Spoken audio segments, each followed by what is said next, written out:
I don't know when YouTube decides to go live.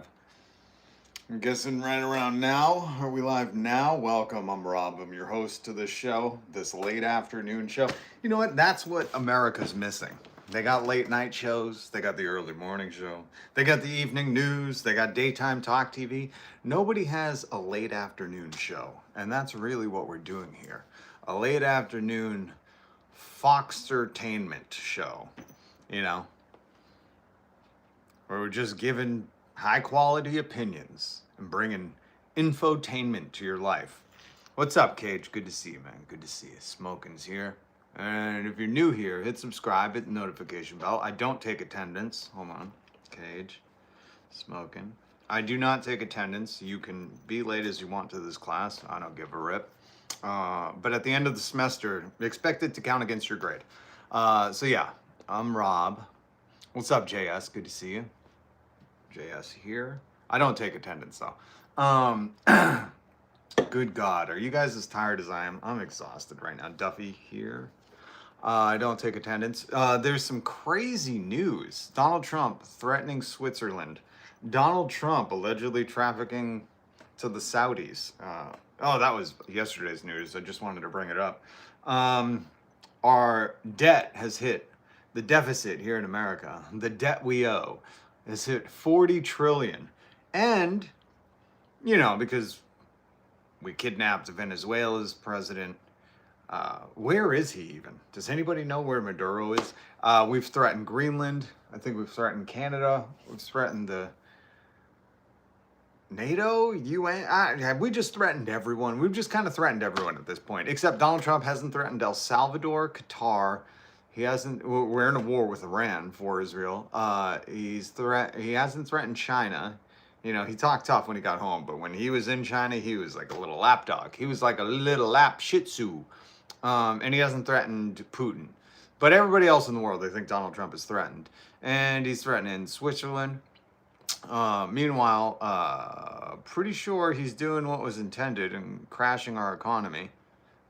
Empire in collapse, you know. It's all orchestrated, folks.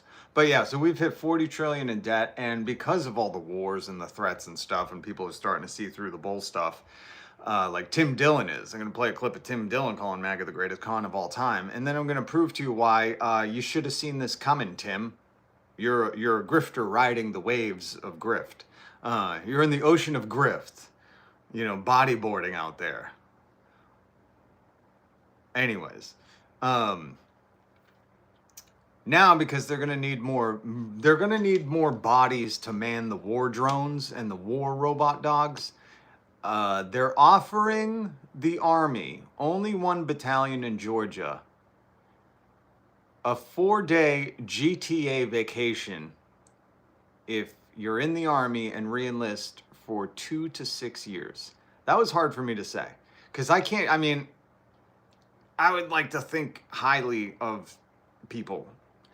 But 4 days of GTA early access leading up to the release of it in November for 2 to 6 years of your life just doesn't make sense. And I'm going to play the News Nation announcement and audio of that for you, and some clips of GTA. Well, not some still shots. I can't play clips. That's why you got to hit subscribe and hit the notification bell. Hit it to all, man. That's what I do. When I find a comic I like, or like Stavi Baby, I hit it to all, you know, because I'm like, alert me when this person's going to be on the interwebs. I'd like to know. So you could do that too. You could do that for free.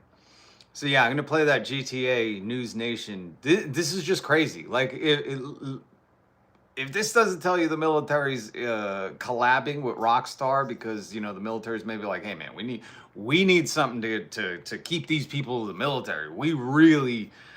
We're hurting right now, okay? We're out of munitions, and the war drones that the Trump sons are trying to produce are just not coming quick enough.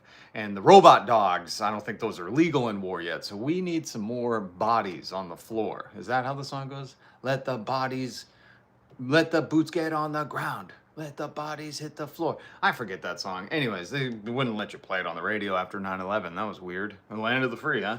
Whatever. Oh yeah, so they're offering GTA 4 days. Would you take that offer? Would you take 4 days of lead up. You get a 4-day vacation from the military, right? You get to go on leave and play GTA for 4 days up to the release of GTA 6. But you have to sign away 2 to 6 more years of your life. That's not a joke. And I'm like, even the lady on News Nation, she's like, is there anything else to this offer? Really? They're going to do 4 days for 2 to 6 years of their life? And the other lady's like, nah, that's it, man. Sometimes it's like a good parking spot. And they're like, oof, oof, oof, all that, oof, okay. You know, even News Nation's struggling swallowing that fucking medicine. Like, really? 4 days for 6 years? That doesn't seem fair. Anyways, people are taking it. 20 people have already taken it, so we're going to get into it. What's up, Saryon? Lamentia, or lamentations? Lamentations. I thought that said lamentia. I didn't know the fact about drowning pool. A drowning pool, that's the band. Thank you, Lamentations. Lamentations. Lamentations. 521. What is Lamentations? What is Lamentations 521? Restore us to yourself, Lord, that we may return. Renew our days as of old. I thought you were. I thought Lamentations 521 was going to be another reference to a late 90s band. Oh my God, I thought it was going to be Days of the Old. I was like, what a fucking deep cut that is, man. Anyways, no, it was Days of the New. That's the band, Days of the New. Is a chair in the room. Anyways, sorry, I'm getting way off topic. Lamentations. Yes, after 9/11, radio stations had to pull Let the Bodies Hit the Floor by Drowning Pool because they thought it would offend Americans. And now we have Tim Dillon telling us like, hey man, this is a con job. We got tricked, guys. He said we could say the R word again. Like Joe Rogan literally voted for Donald Trump because he was like, man, it's illegal to say the R word. It's like, no, you could say whatever word you want, Joe. You've said the N word. It's like you just have to be accountable for the audience's reaction now. Before you could do it at a club, and if they booed, you'd be like, get the heckler out. And now like the internet can leave comments on your videos and call you a fucking fed. God damn, I'm exhausted. I hope this energy drink kicks in. Lamentation, global solidarity now. What's up? Rager, white privilege. Good comment. I agree. Hit subscribe. Jessica, good to see you. Hail Gorb. Sardyon, that's it. This is a deep cut. If you're new, there was a guy who came in named Gorb, and he was like, hey, is this live? And I was like, no, this is previously recorded. That's how I'm answering this question right now. And he was like, are you sure? Are you sure? This is a live stream, isn't it? And he literally asked that question. And I was like, are you... Like, is this where we're at in America, where people go and click on a live stream? Where I'm pretty sure YouTube tells you it's live, and they're like, hey, are you live? And this happened yesterday again, too. I'm like, listen, man, if this is where we at, we really need, like, adults to go back to high school. You know, we should just do second high school, you know? Instead of a reunion, you just go back and you see if you can pass again, because... I'm concerned about some people in America. I'm like seriously concerned. They're getting on live streams being like, hey, is this live? And then I answer them in real time. There's a little delay, but I answer them and they're like, didn't think this was live. And it's like, have you ever been on a YouTube video where you're like, hey, Mr. Beast, are you live in the comments? And he's like, hey, Gorb, I am not live right now. This is a recorded video, buddy, but I just put this message in there in case your little dodo brain came in here. Like, what the fuck is going on? And that just triggered me. Sorry. That triggered me to remember. I don't get triggered to like get upset. I get triggered to remember things. So thank you, Saryon. Wait a minute. There's somebody named Albuquerque something. Albuquerque Unleashed. What's it like in Albuquerque? I've heard that city is spectacular, but the police are awful. I've heard the police are fucking awful. Really bad. But isn't that city like an artist city? I'd love to go there. I want to go to the Pacific Northwest first, but good to see someone from Albuquerque in here. Maybe you're not even from Albuquerque, but let me know what your city's like. Please upload a short. I'd love to see it. I drove through it once, and I was like, I want to stop. Don't do it, Dustin. Yes, this is live. You can't do it after I just said it, because it's, you know, a little too on the nose. Charlie Kelly's here. Am I unplugged from the Matrix? Not yet, Charlie. None of us are yet.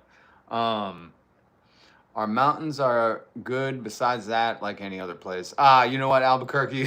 You know what, Albuquerque? I have videos on my page. Oh, really? I'm going to go check it out.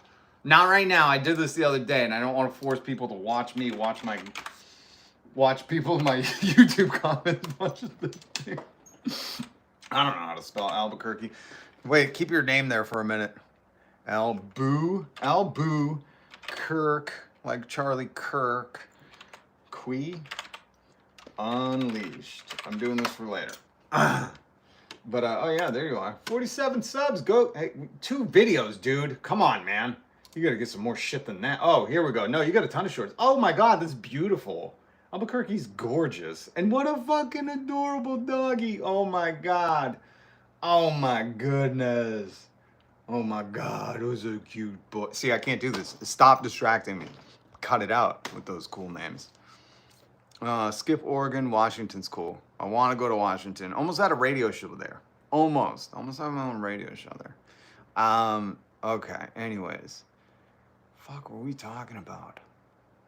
Good God. Okay, we're going to get to GTA. We're going to get to some news. I'm letting people stroll in. Recovering Cynic, that's what I wanted to address. Because I like that name, Recovering Cynic. I really like that. I really like that. Global Solidarity, now it's good to see you. Smoking's here. I already said that. DA. I believe DA is one of the MAGA people. But that's good. You came back. That's good, DA. Keep coming back. It worked. Wait a minute. Is that a Bucky's avatar?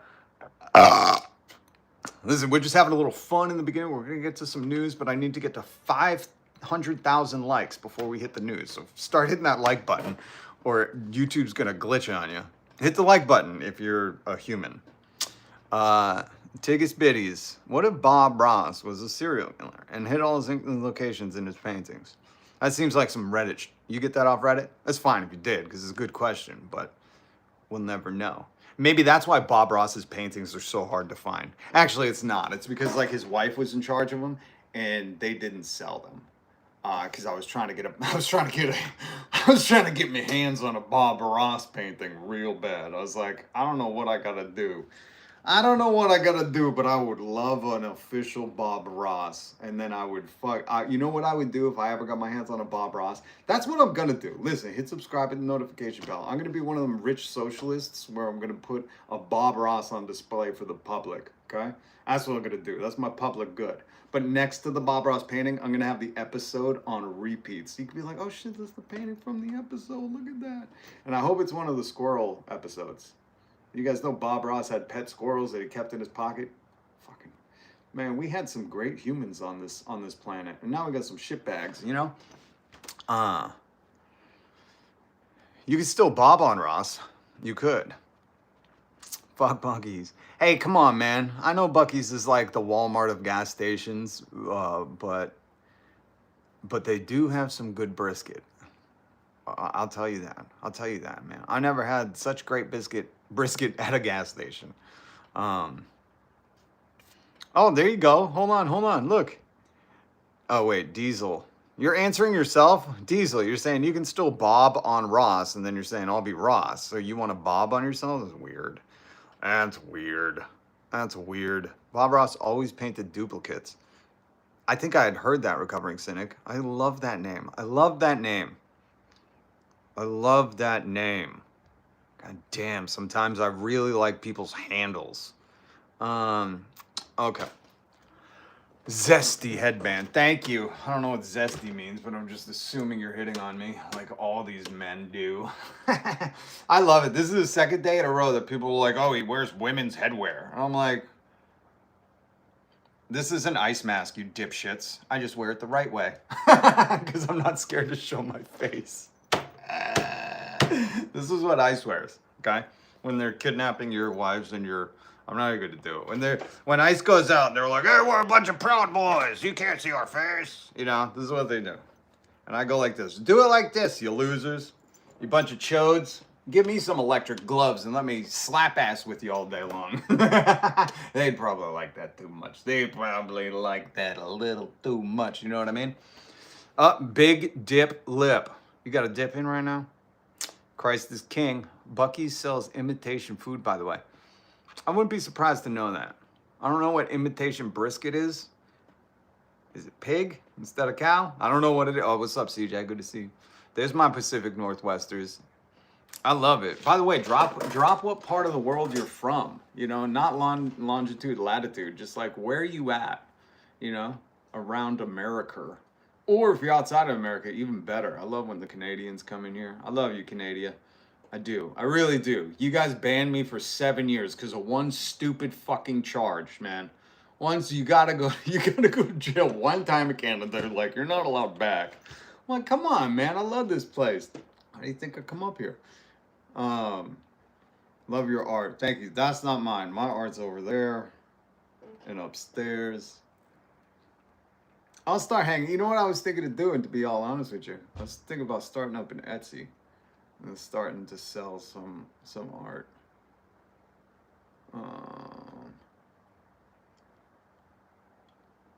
Oh my God, I can't read that with your Bucky's avatar. You better be careful. They're gonna sue you to take that avatar down.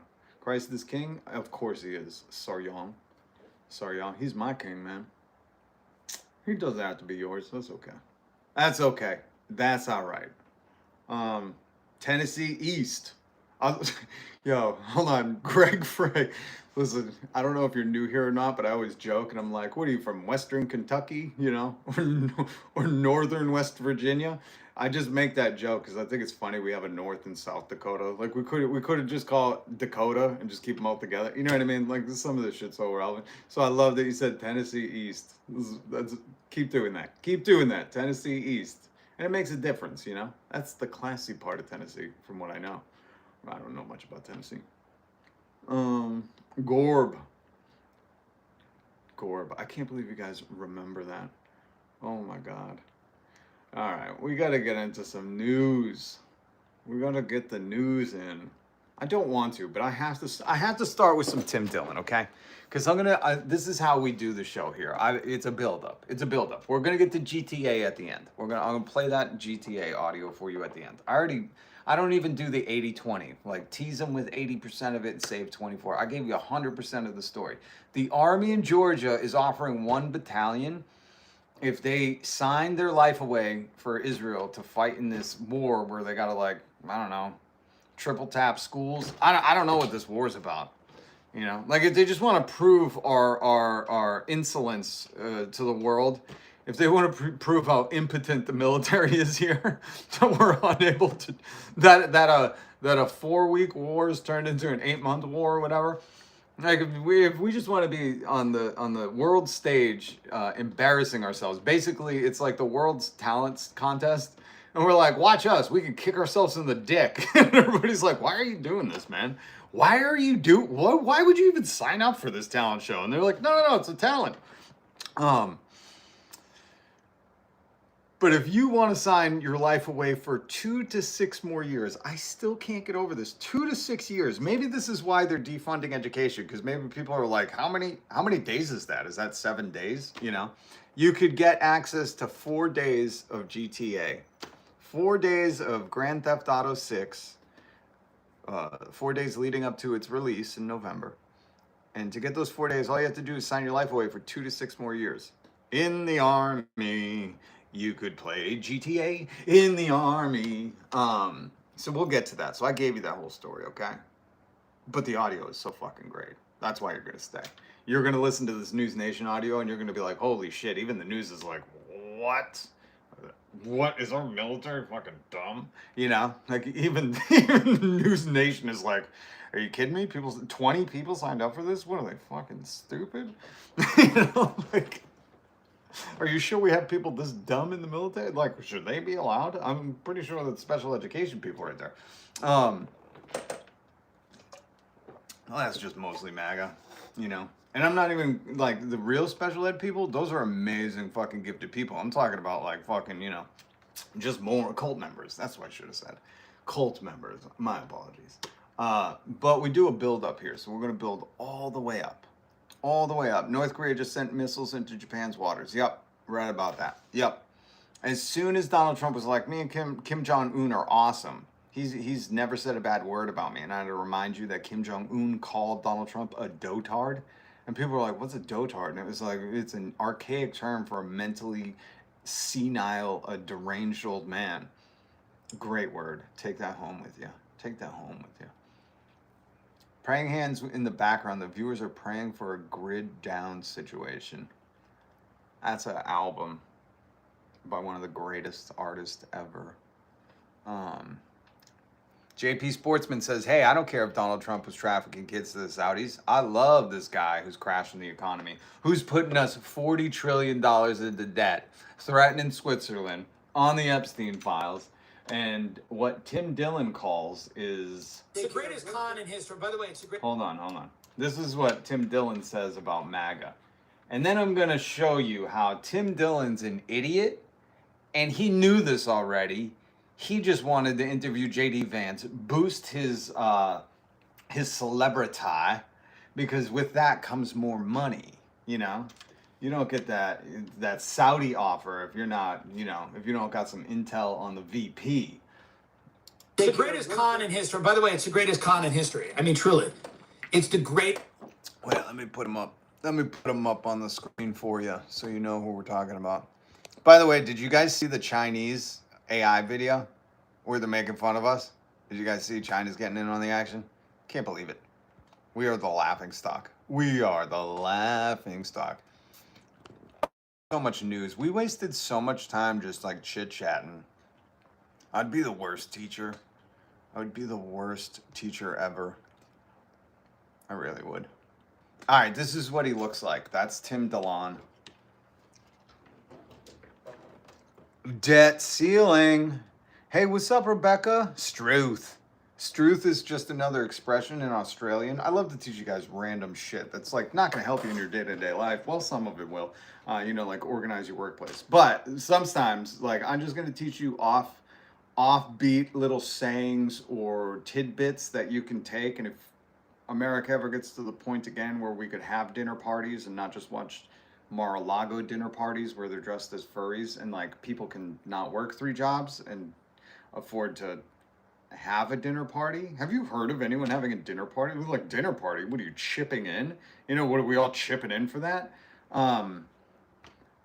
When we get back to that point, which we will, Democratic Socialists are going to lead us that way, Angie Nixon. These will be fun things for you to talk about with your friends, you know? Like you go, somebody makes a joke and says, crikey, and you go, Struth! And you go, ah, that's a deep cut, because Struth is just like crikey in Australian. And I have Rebecca to vouch for me. She's our Aussie in the chat. Love it. I love it. What day is it? What day is it there? Is it tomorrow already? How's tomorrow going? Oh, I hope it's good. I hope it's good. I hope it's good. I hope tomorrow's good. Australia always knows. They're in the future. It's the, and I don't say great like a good way. It is truly the most successful con in history. It makes Enron look like a guy doing 3-card Monte on the street. Anything that you can remember and identify as a complete and utter scam, this is the greatest con in history. To run as an America first, and you're going to take care of America, and then turn around and go, you know, all of these things, daycare, Medicare, Medicaid, we have nothing to do with that. We're fighting wars. That's what we're here to do. We're here to have a defense budget of $1.5 trillion, and we're here to fight wars. It is the greatest scam in history. You got to hand it to him. And I mean, truly, and not, you know, again, not in a moral way, but like, you got to hand it to him. This is the greatest about face in political history that I have really ever seen. Okay, Tim. Now again, maybe Tim just woke up. Maybe he's a bear and he's been in hibernation for a long time, and he woke up and he's like, oh, who's this J.D. Vance character? Let me interview him on my podcast. Wow, they're promising a lot of great stuff. Let me not look into their past at all, not listen to anything on the internet that has been said about them, not take advice from anybody around me, and just blindly follow and have faith in these people who are known liars and perverts. Perverts with couches and perverts with children.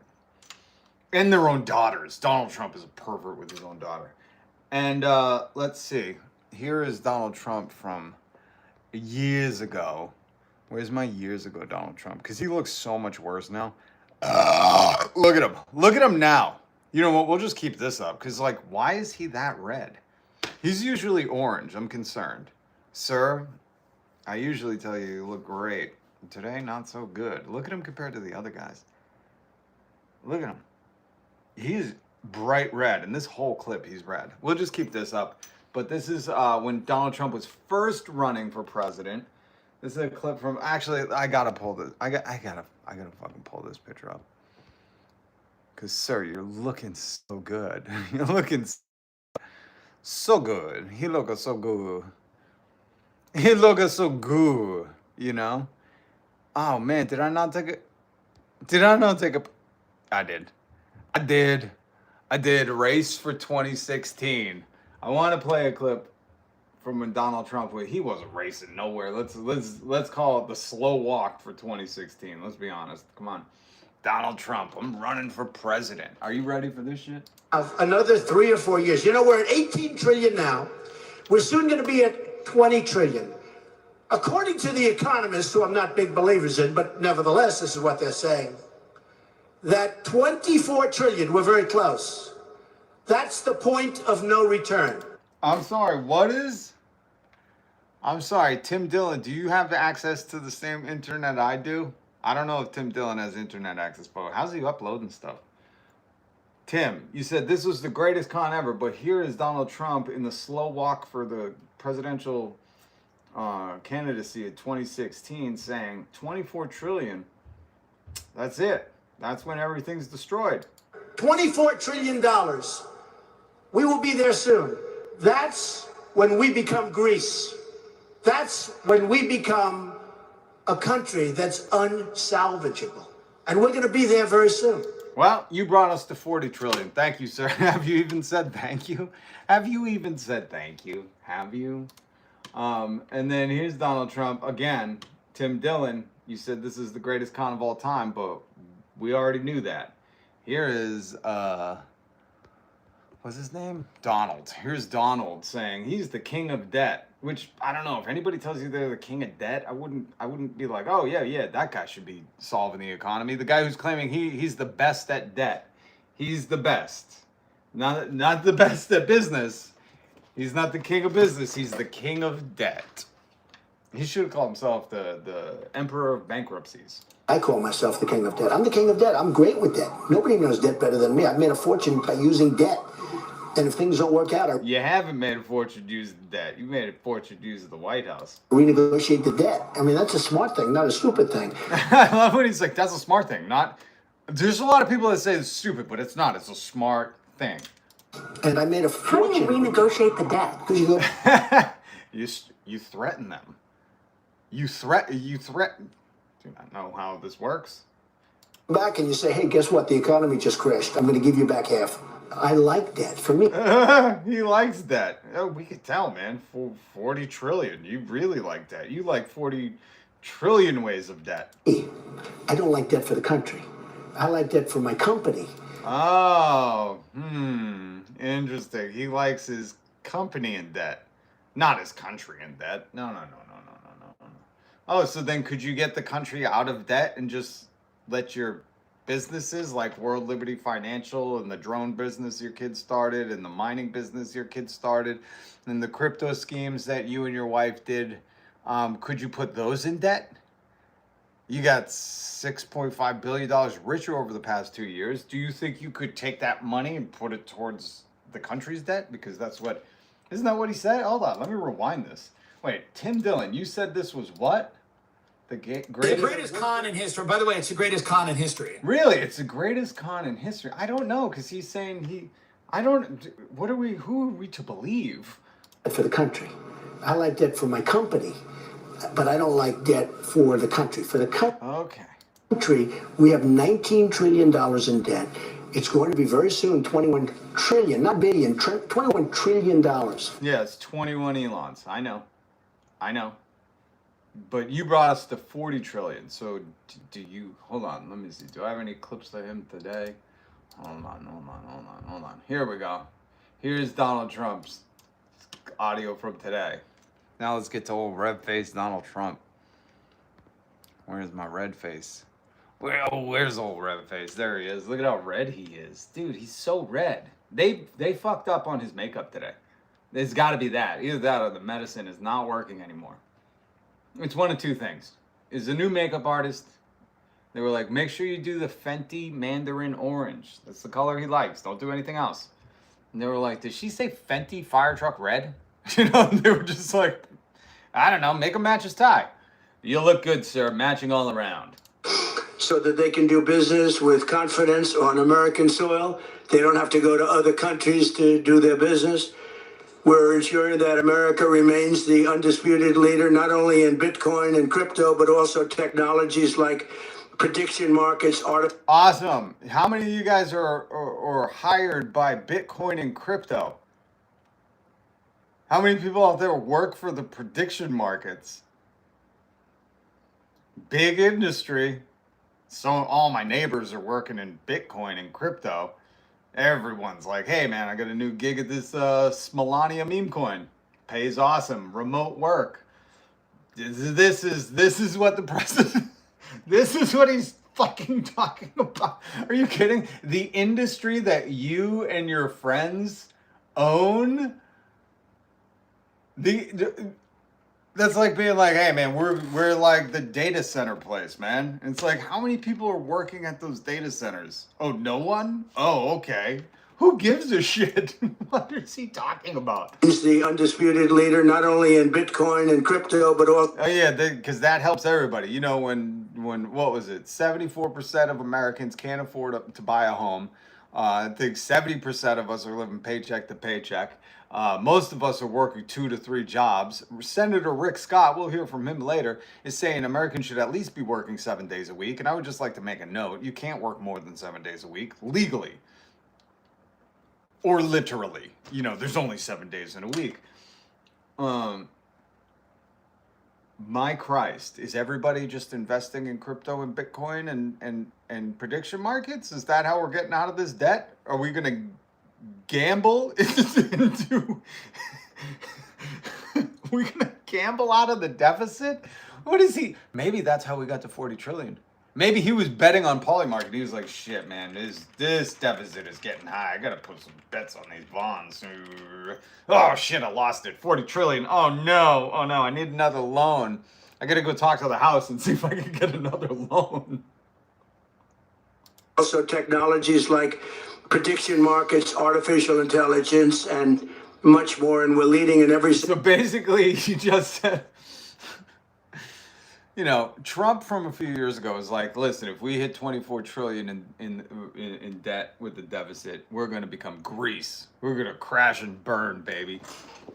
And now he's like, hey, man, we're leading the world in AI, which is, you know, doing all the layoffs. We're leading the world in meme coins. I got pretty rich off those. You should start one. And Bitcoin technology. Do you not have any? Oh, you don't have any? Oh, man, it's great. I made so much money. Single one, and I will tell you, the AI, the artificial intelligence, we're way ahead of number 2. Number 2 is China. And no, we're not, sir. I've seen Chinese robots, okay? They do kung fu. Didn't I show you guys that? I did the still frame of the kids doing kung fu with the Chinese AI robots. Yo, they're so... Just go look up BYD, the EV cars in China. And then look up why they won't sell them here, or why they legally can't sell them here, because Tesla's got it. Elon Musk won't allow it, but it would just fucking crash our whole... Well, do we even have an auto industry here? I'm pretty sure they're like, oh man, it would put Ford and Chevy would go right out of business. I'm like, I'm pretty sure all their fucking shops are in other countries. Are there any plants left in this country? I'm like, who cares at this point, you know? If the CEOs are going to get rid of the workers, why don't we just get rid of the CEOs, you know? I never want to underestimate China, but right now we're way ahead. President Xi's coming on September 24th. We look forward to it. Oh, shit, he's coming September 24th? I didn't know that. Dude, send an email next time. I want to dress the part, you know? Wear my kung fu robe. We'll probably be talking about AI and a lot of other things. But we're doing tremendously well, largely so that they... So, we're 40 trillion in debt, and this guy's leading the way by saying, hey, man, we are the crypto kings of the world. He used to be the king of debt, you know? He used to be like, listen, I am the fucking king of debt. I call myself the king of debt. Now he's the king of crypto king. That's what he is. I love it. By the way, I know shit might be going tough in your neck of the woods, my neck of the woods, and all of our necks of the woods is, you know, Walmart's getting 2.9 billion in tariff refunds, posting huge profits. What else is going on? Oh yeah, guys, not looking good. You know, every day I've been showing you what's gonna kill you, what healthy food. Oh, I have an RFK video. I forgot about this. We got to get to this. Let's go down the list. First, it was the diarrhea lettuce. Then it was the diarrhea jalapenos. And then it was the granola, the eggs, the tomato soup, the popsicles that had glass in them. I might be missing a couple, but now the blueberries. The FDA is saying it's a very deadly risk. So from what I read, and I think I linked an article, I forget if I linked the article, but it was some Publix blueberries. Please be careful. This is no joke. RFK does not care about you, nor does this government. This is why they stripped regulations and they're getting rid of any kind of fucking investigators or anything so these companies can just sell you E. coli blueberries. Good God. Good God. The beef. Is the beef? Winnie the Pup? Is the beef? Is the beef fucked up too? I didn't read that one, but at this point I just believe you. At that point, I just believe you. No, not talking about that yet.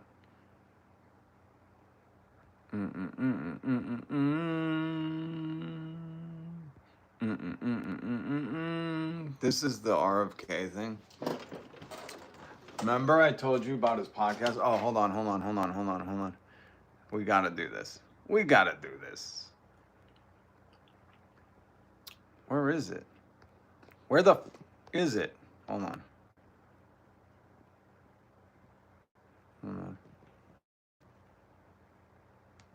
Here it is. So, well, the rest of the world is, you know, paying more for gas, more for food. But most of the food is going to kill you if you eat it. Don't worry. The White House is out here in full effect letting you know they got something great planned for this weekend. How are the preparations for this final event going? You're going to be getting into one of those cars. What should we expect to see this weekend? Well, thank you so much for having me. Good morning, Jackie. Yes, you know, the president really promised the American people the greatest and most monumental celebration in our nation's history to mark our 250th birthday. And that's exactly what he's delivered, including this weekend, which will really be our last major 250 celebratory event, which is the IndyCar Freedom 250 Grand Prix race. You know, the last time Washington, D.C. saw a race of this kind, Thomas Jefferson was president, and it was America's 25th birthday back in 1801, and they did it with horses. So it's not a race of this kind. God damn, they're treating their viewers like morons. I didn't want to pause it when you said Thomas Jefferson, but, you know, they didn't have cars. Donald Trump did say, what? We won the Revolutionary War because of the airports. So, I mean, you're dealing with a whole different beast when you're watching Fox News, you know? Like, their viewership is like, oh, yeah, I remember the old Thomas Jefferson Grand Prix. Oh, yeah, that was a great race. Dale Earnhardt Sr. was there. This time around, we're going to bring it into the 21st century. We're going to have 25 Indy cars flying around the nation's iconic streets, going upwards of 180 to 190 miles per hour. I'm pretty sure that's not safe for DC, but I don't know. They're doing Grand Theft Auto in DC now, too. We are expecting close to 1 million people descending on Washington, D.C. for that. Is that like his inauguration crowds? The same expectations? And it is going to be such a unifying and magnificent event. Really unifying and magnificent event. Just like all the other events. Oh my God. So that's what's going on in the nation's capital. Just be careful, don't jaywalk this weekend, because they're having a Grand Prix in DC. Oh yeah, Scott Bessent talking about the jobs report. We gotta go over this. Now, I just want to preface this. Scott Bessent, absolute human piece of garbage. Propagandist for Donald Trump. I don't know what Donald Trump has on him. Maybe, does he have kids? Does Donald Trump have one of your kids? Blink twice, sir. It's a frozen frame. But I just want to remind you that the whole fear mongering about ICE and the deportations was they were stealing Americans' jobs. That was the talking point Republicans were using. We need to be very clear before I play this for you. The whole talking point for the campaign of Republicans for decades has been immigrants are stealing American jobs. And at the same point, the paradox of that is like they're lazy on welfare, but they're also stealing the jobs and taking all the homes, which, okay, they're all of those things. But if they were stealing, and I got to break this down like I'm on Fox News, or to a Fox News viewer. If they were stealing American jobs and those people got deported, those jobs should still exist because they were stolen from Americans, just to cite the Republicans' talking point.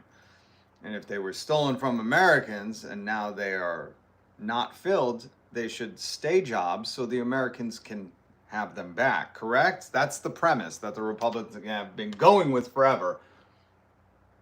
Now it's a different story. I just wanted to get your read on the economy as we see oil prices marching higher again. We have seen tremendous resilience, as you noted, from the consumer, but there are signs that the job market may be cracking a little bit. Got a weak job report last month. I'm curious about your assessment as to how much we can handle all of this.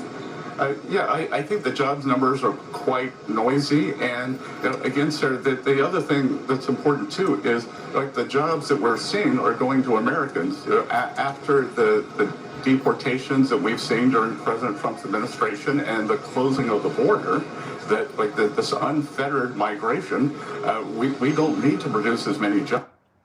Oh, don't freeze right there. He said we don't need to produce as many jobs.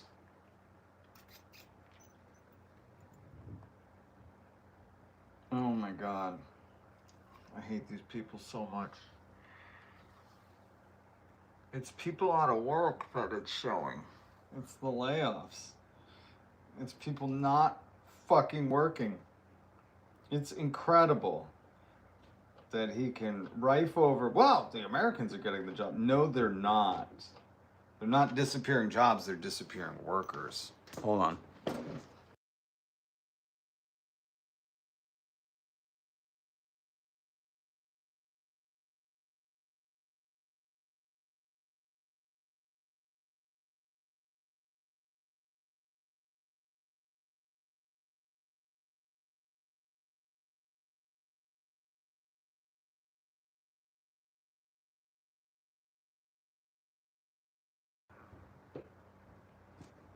Okay, sorry. It's Don't Look Up, the movie with Leonardo DiCaprio. I love that movie. I wish... Oh, no. Meryl Streep is there. I was going to say, I wish Kate Blanchett was in it, but she is. Immigrant pay at least $77 million a year into our Social Security. Never getting anything out of it. Read something. You can't compare our country to your house. It's not the same. Whose house? What is going on in the chat? I haven't read the chat in a little bit. Hold on. Oh, wait a minute. Who's saying Medicare fraud? Wait a minute. You talking about Medicare fraud? Are you talking about this guy? This guy, Rick Scott? I'll play this for you. We'll jump right ahead. If you're going to talk about Medicare fraud, we got to talk about this motherfucker. Where's my Rick Scott?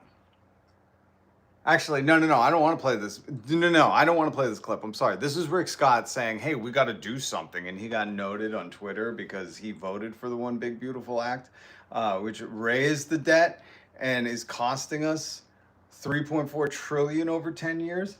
But if you don't know about Rick Scott and you're going to talk about billions in Medicare fraud, you should. You should know about, and by the way, has anybody ever seen Rick Scott and Slender Man in the same room? No. Are they the same person? Yes. And Rick Scott, if you want me to stop saying that, prove it. Just show yourself in a room with Slender Man. Both on camera at the same time, no AI. But Rick Scott, when he was CEO of Columbia, which was a hospital chain, was ousted of his CEO position because of $1.7 billion in Medicare fraud.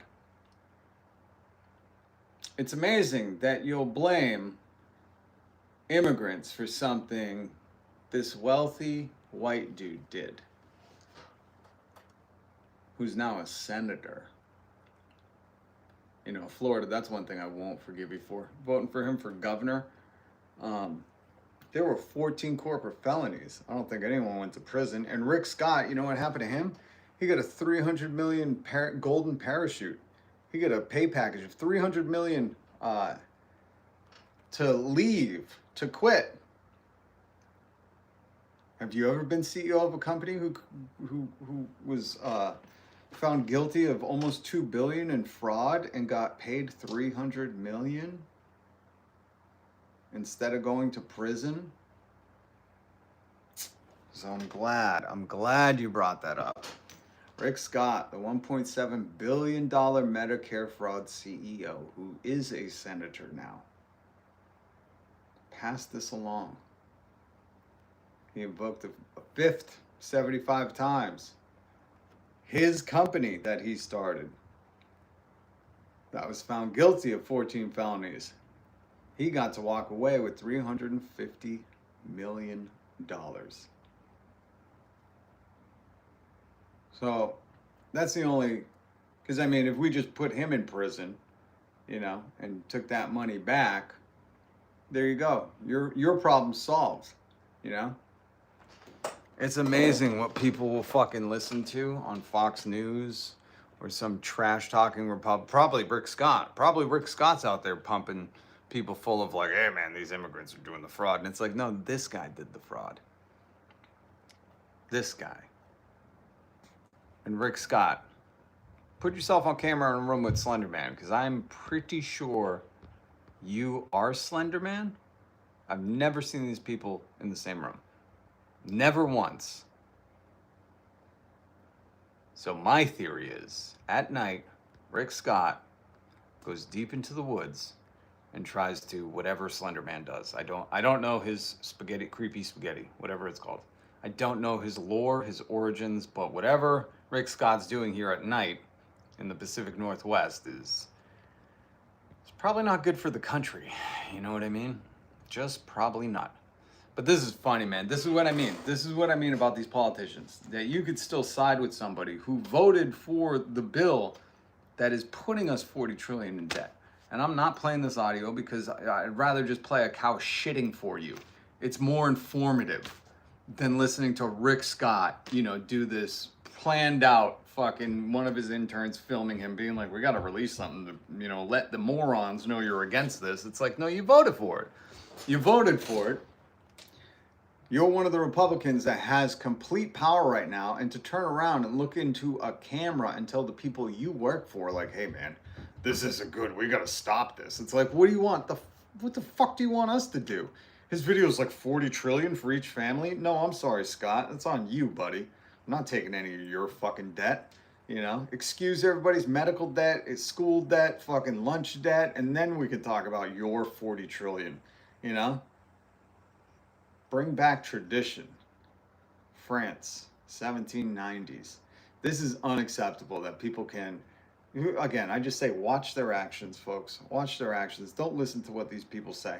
I wish somebody would just upload a video of a cow taking a fucking dump and just play that and be like, here's Rick Scott's statement. All right. I don't know how we got onto that because I wasn't planning on playing that right away, but my God. My God.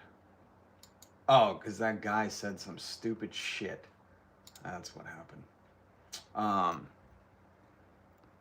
want to get to this. We got to get to the GTA stuff. Maybe we'll just talk a little GTA. I want to play this News Nation thing for you because this is fucking hilarious.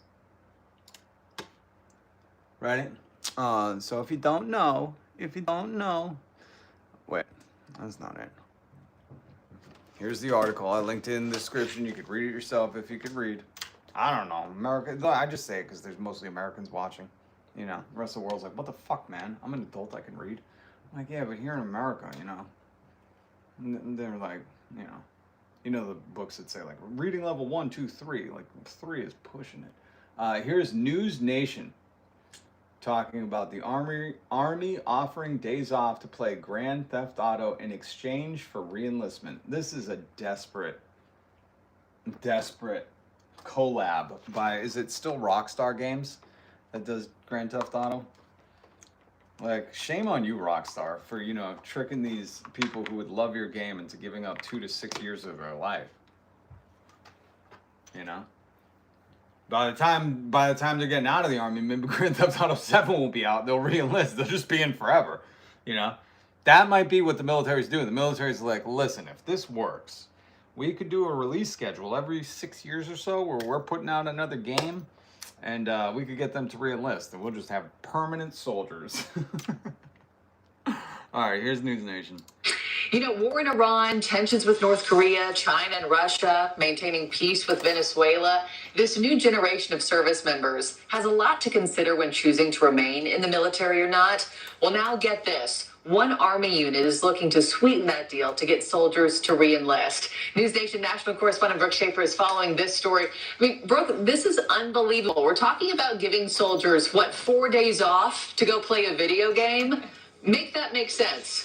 Even News Nation is like, make this make sense. They're saying you have 4 days off to play Grand Theft Auto and you have to just sign away 6 more years of your life. Make this make sense, please. And she's like, no, well, it doesn't. Well, it doesn't. Live from the streets, it doesn't. Yeah, this is real, Marky. We reached out to this Army unit in Georgia about this, and they actually started off their response to us by saying, yes, this is real. Soldiers can get time off to play a video game if they re-enlist. Commit to 2 to 6 more years of serving, and you'll get 4 days off to play. That sounds like a trick. I can't help but think, this sounds like a trick. Hey, man, you want to sign up for 2 to 6 more years? We'll give you 4 days off. Like, the math isn't mathing, you know? You should be asking for 5 days off? I don't know. At this point, it's like, I don't know. Maybe they just don't think much of their soldiers, you know? Hey, would you like a whole long weekend, a Friday and a Monday off? Well, all you got to do is give us 2 to 6 more years of your life in this new forever war that we're not going to be able to get out of. Oh, my God. Grand Theft Auto 6 when it's released in November. Officials over at Fort Stewart in Georgia told us they wanted... The best thing is the little infographic right here. It says, U.S.-Iran standoff coming up. Like, hey, I know we're in this new Middle Eastern forever war. And we've won it 40 times. And we're out of munitions. And Iran seems to be an impenetrable fortress. So we're going to need some more bodies. I mean, how would you like to play Grand Theft Auto for 4 days and just re-enlist for 2 to 6? Hold on one second.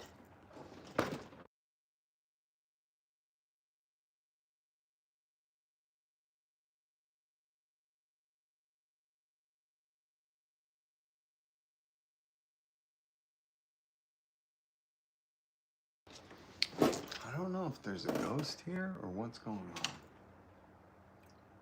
I don't know if there's a ghost here.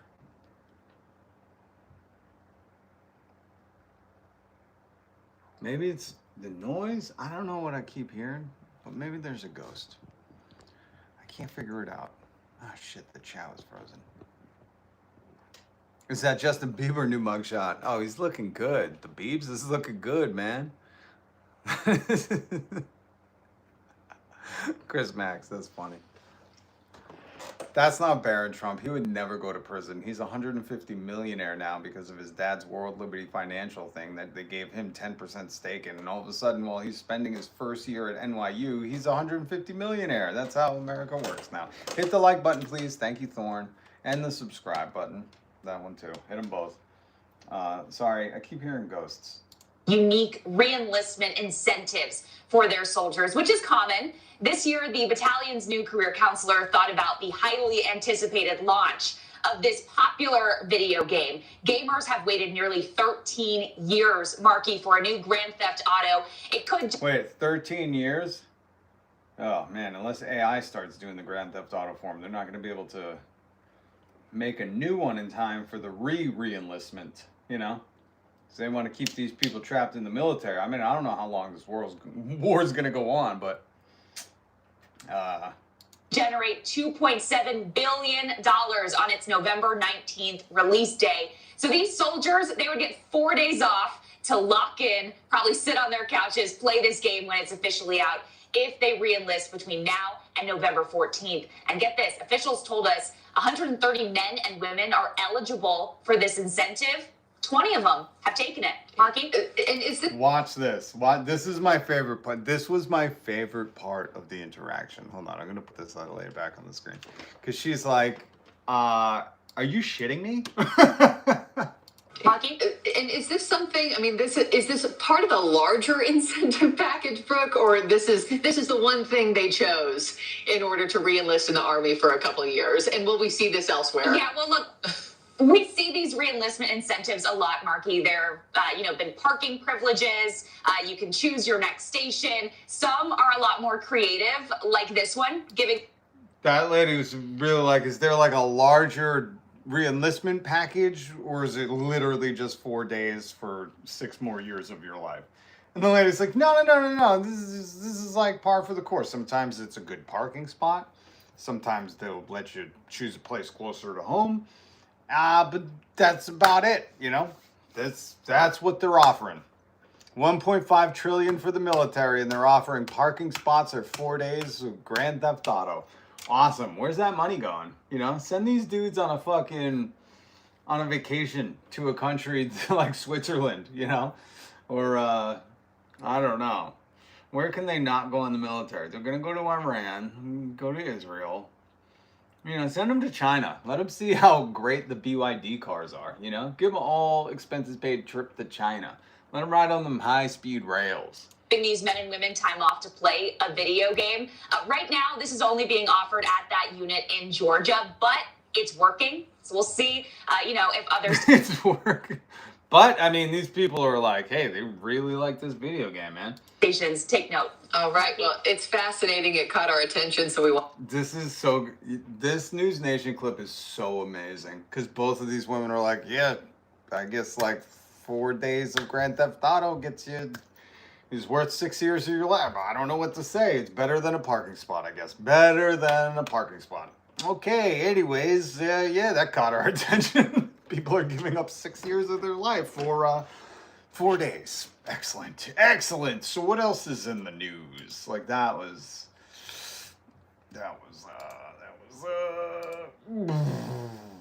Hey, did you guys hear about the new act Donald Trump signed? Hold on, let me put this red-faced asshole up here. Oh, there's another shot at Grand Theft Auto 6. It looks fucking real. I don't play Grand Theft Auto, but it looks goddamn realistic. I'll tell you that. These video games are getting out of hand. They should start doing them all in, 16-bit again. Pixels. 1 year ago this summer, I saw. Yeah, you want to stop. Hold on. I'll play this Trump thing in a minute. You want to stop the video game addiction epidemic? You make everything fucking 16-bit again. You go back to, what was Atari? 8-bit? You make everything Atari mode. Give them Pong. These video games are too realistic. Goddamn kids. So lucky. 1 year ago this summer, I signed landmark legislation known as the Genius Act. I named it after myself. Oh, did you? I didn't want to use my name, so I just called it the Genius Act. Is it an act where they ship kids to Saudi Arabia under the cover of the government and Jeff Epstein? So he named it the Genius Act, and if he named it after himself, I'd love to hear a little more from this genius. This is pure white granite, very high quality, and the highest quality. Very strong granite. You'll never see a crack in this granite. Grass has a life like humans have a life. This grass is the highest quality. It was given free of charge by Scott's Miracle Grows.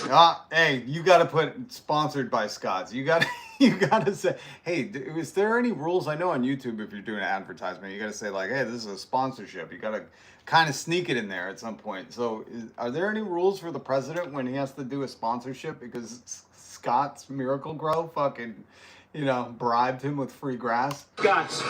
And Scott's is a great company. They actually contributed to my campaign. As you remember, Oh, no shit. No shit. Okay, don't buy Scott's, folks. I donated the flagpoles, one on each side. This is a great pole. This is the top Those are the Epstein Memorial flagpoles, if you were wondering what he was calling them. of the line. It's tapered. This isn't a straight up and down job, which looks terrible, frankly. That's a tapered pole. That's what Stormy Daniels said, too. Great. I'm very good at flagpoles. That's not what she said. The reporter's laughing. Here's the other thing. Remember, I just want to remind you that Tim Dillon said that he was conned. This is the greatest guy. That Tim Dillon said this guy conned him. He was tricked. The greatest con in history. By the way, it's the greatest con in history. I mean, truly. It's the greatest. And I don't say great in like a good way. That's how stupid his audience is. When he says this is the greatest con in history, they couldn't get by the context clues that when he's saying a con, like a con job, like you've been tricked, you've been duped. He had to be like, oh, not in a good guys. I don't mean it's like a great con job, like we tricked everybody. No. I mean like it was played on us. Like I can't believe like this. When you really hear what he's saying, you understand how stupid the people are following him. And listen, if you're a good person, you got conned by Tim Dillon, okay, but you know, depart that that ship. I mean, truly. It's the greatest. And I don't say great in like a good way. It is truly the most successful con in history. It makes Enron look like a guy doing 3-card Monte on the street. Oh, then I would say, you know, your stupidity is the greatest stupidity in history because Donald Trump has clips of him. He's not just an expert on grass or flagpoles.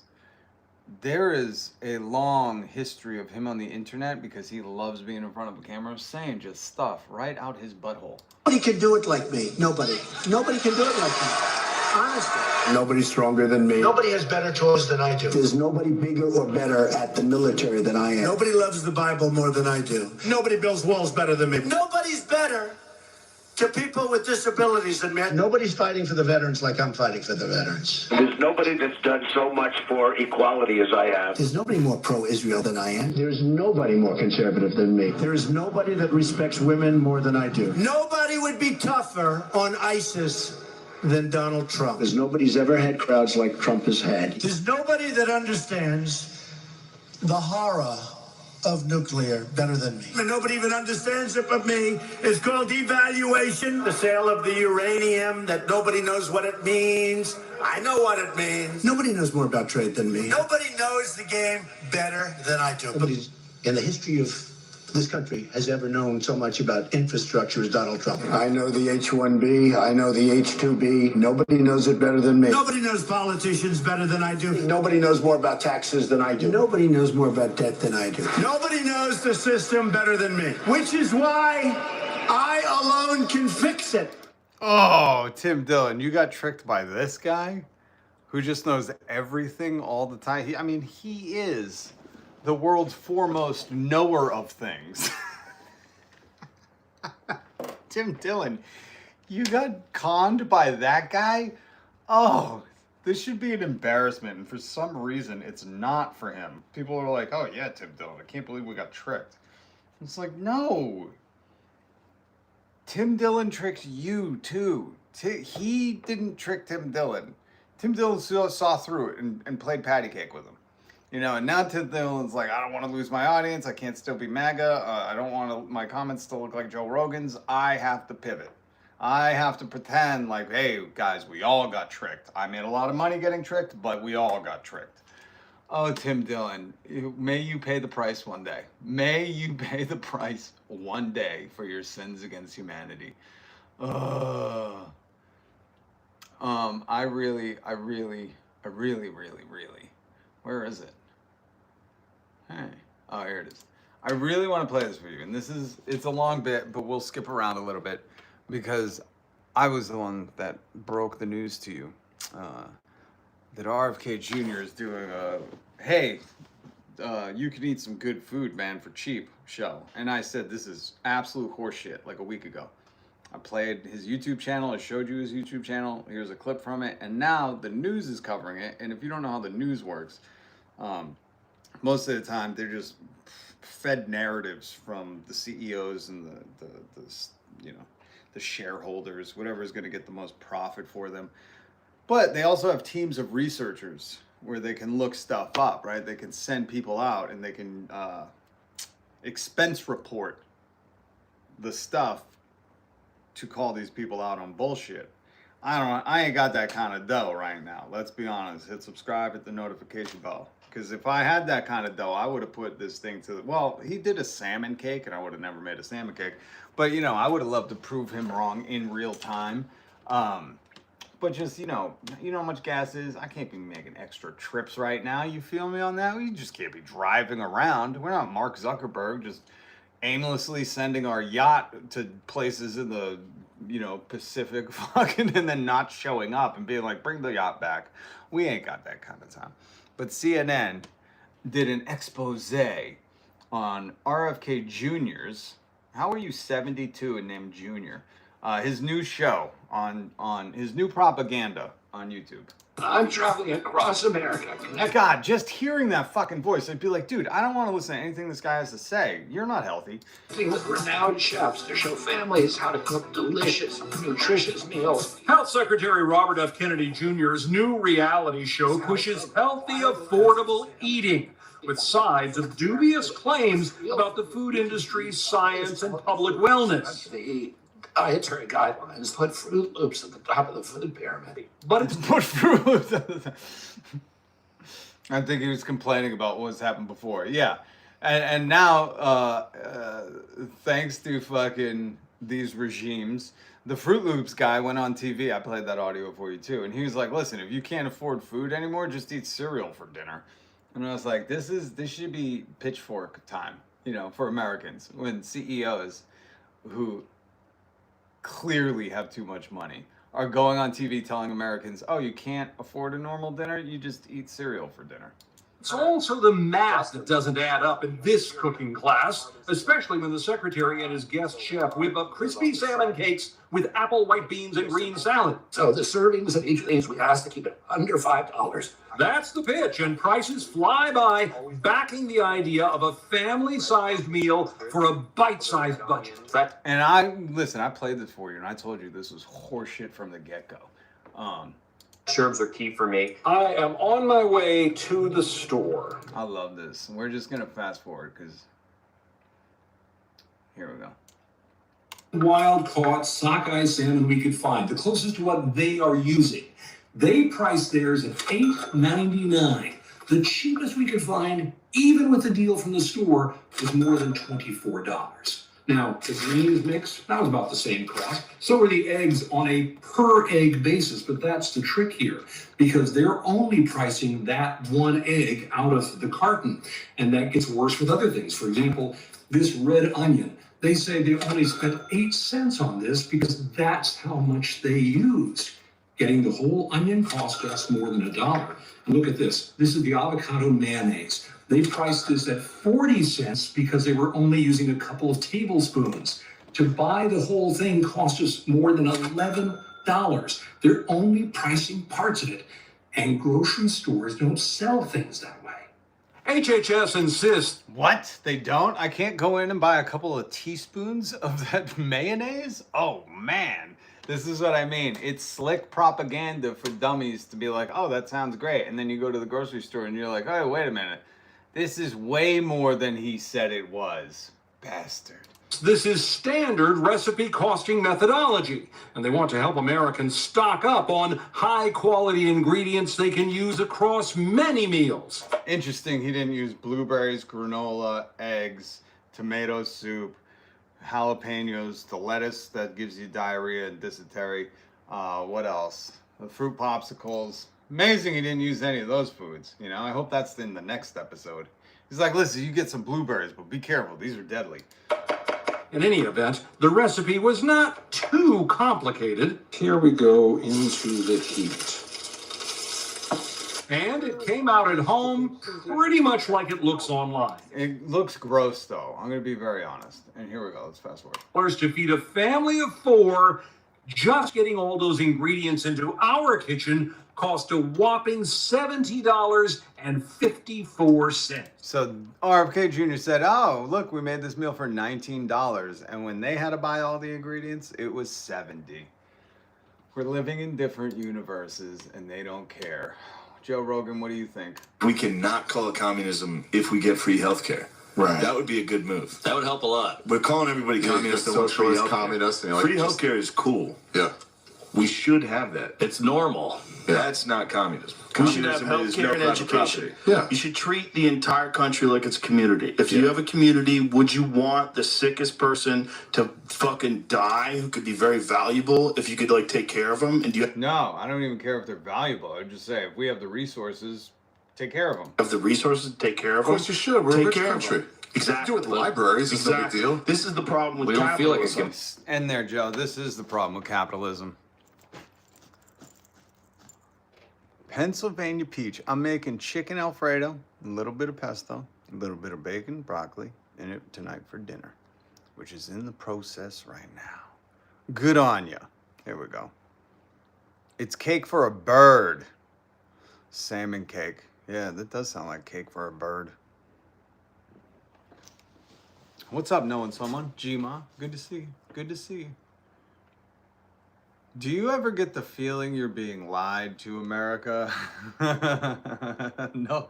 Tim Dillon is still surprised. Listen to him. It's the greatest con in history. By the way, it's the greatest con in history. I mean, truly. It's the greatest. And I don't say great like a good way. It is truly the most successful con in history. It makes Enron look like a guy doing 3-card Monte on. I love this, man. I love the people who are like, we can't trust the government, but this guy who was once in the government before and said he used to bribe government officials if he ever needed something, we could trust that guy. Like, it's such, everything is just a pyramid scheme. From our deficit to the wars to it's all just the pyramid. It's everybody just taking money from us, the people of America, to siphon it up. And the rich people are just passing that money back and forth through the stock market. That's all it's going. Or now crypto and meme coins, you know. They're just passing it back and forth through these crypto wallets while we're all still trying to, I don't know, make a salmon cake for $5 because Robert Kennedy said you could. What fucking timeline is this, you know? Like, this is some good propaganda, though, because there's still some people out there, like, believing it, you know? The dominoes are getting wobbly. They're only getting wobbly, though. That's what I'm talking about, G-Ma. It's like, they should have all fallen by now. 40 trillion in debt. I played the audio for you, Donald Trump being like, hey, once we hit 24 trillion in debt, we're going to be Greece. I don't know if you guys remember when Greece's economy crashed. I'm old enough to. And if you voted for Trump 3 times, you are too. And you should also remember Donald Trump saying, you gotta elect me, because if not, we're gonna hit 24 trillion in the deficit. And he helped us hit 40 trillion today. In fact, over the past 10 years, he's been in control for the majority of time. His tax cut, his big beautiful bill, which, you know, gave tax cuts to rich people and corporations. It's unreal, man. It's unreal that the dominoes are only wobbly at this point, because there are some diehards. Oh shit. What did I do with that Trump audio? Maybe I didn't say it. There's amazing audio now of MAGA people being like, Trump, get out, resign. You know, you're a traitor, calling him a traitor. Like, it's amazing. The man on the street audio right now, people talking to MAGA, be like, how do you think things are going with this, what did he call himself? What do you call himself? Legislation known as the Genius Act. I named it after myself. A genius. A genius. Let me just ask you something. Do you think, who do we all agree? Stephen Hawking, old Al Einstein. Who else would we consider, you know, the society collectively look at as like genius? I don't know. But do you think those people would have had a hard time pronouncing this word? I said, well, let's see how we say that. I said, Minifin.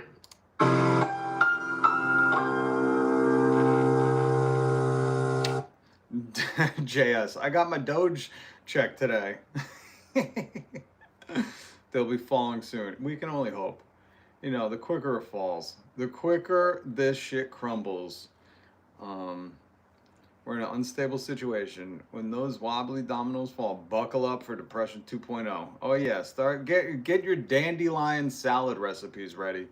You know, all these trad wives are going to be doing the real thing pretty soon. Get ready to start busting your hump out in the fucking yard. Jesus, I hope you know how to plant. So smart and handsome. So smart. Trump signed the Genius Act. Genius. A lot of people don't know. Genius is with a G.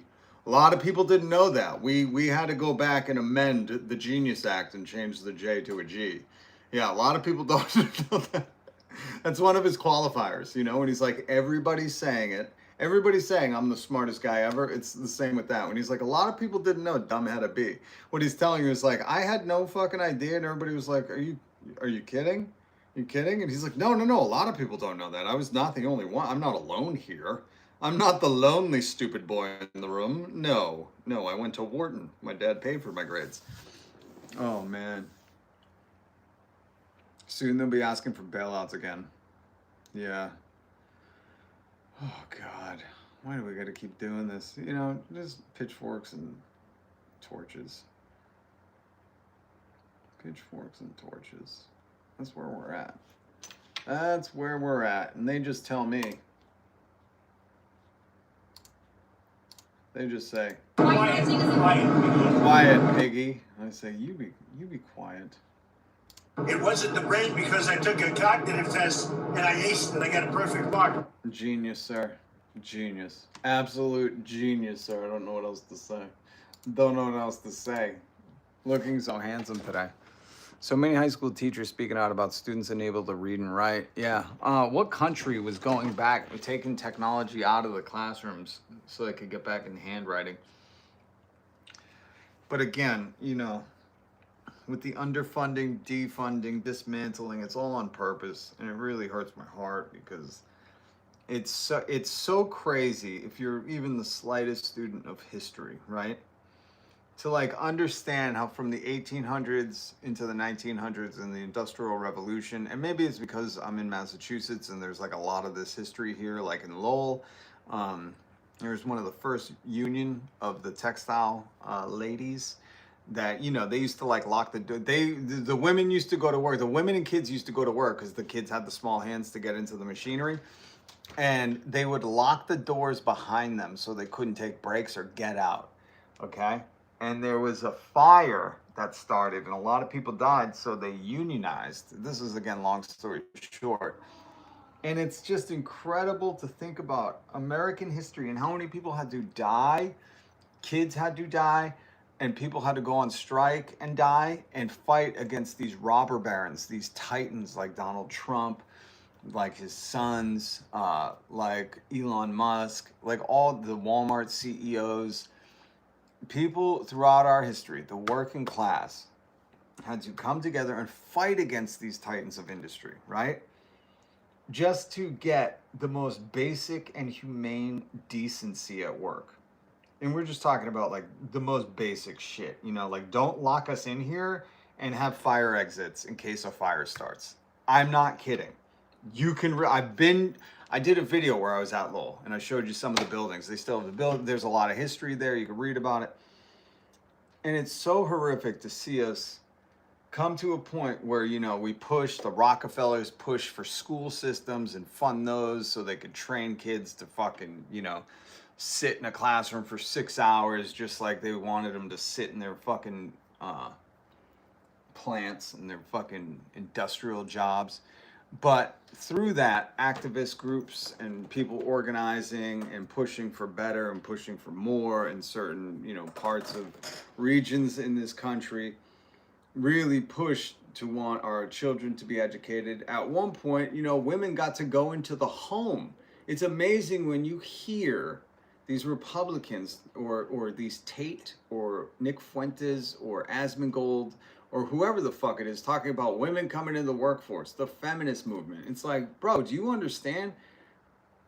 women were in the workforce at the same time the kids were and the men were. Like, nobody fucking, like, the robber barons' wives got to fucking be all polished and bougie. Everybody in the working class was working, right? Almost everybody was going to work. And this is like, there's historical photos of this. So it's so fucking crazy to me that we've literally gone in a circle to where, like, we got to the point post World War II where we were taxing the highest earners at 92%. We were creating a middle class. Women finally got to fucking, you know, not really have a choice, but not forced into the fucking labor market. And then, you know, the women fight because there was also other kind of political fucking restrictions going on.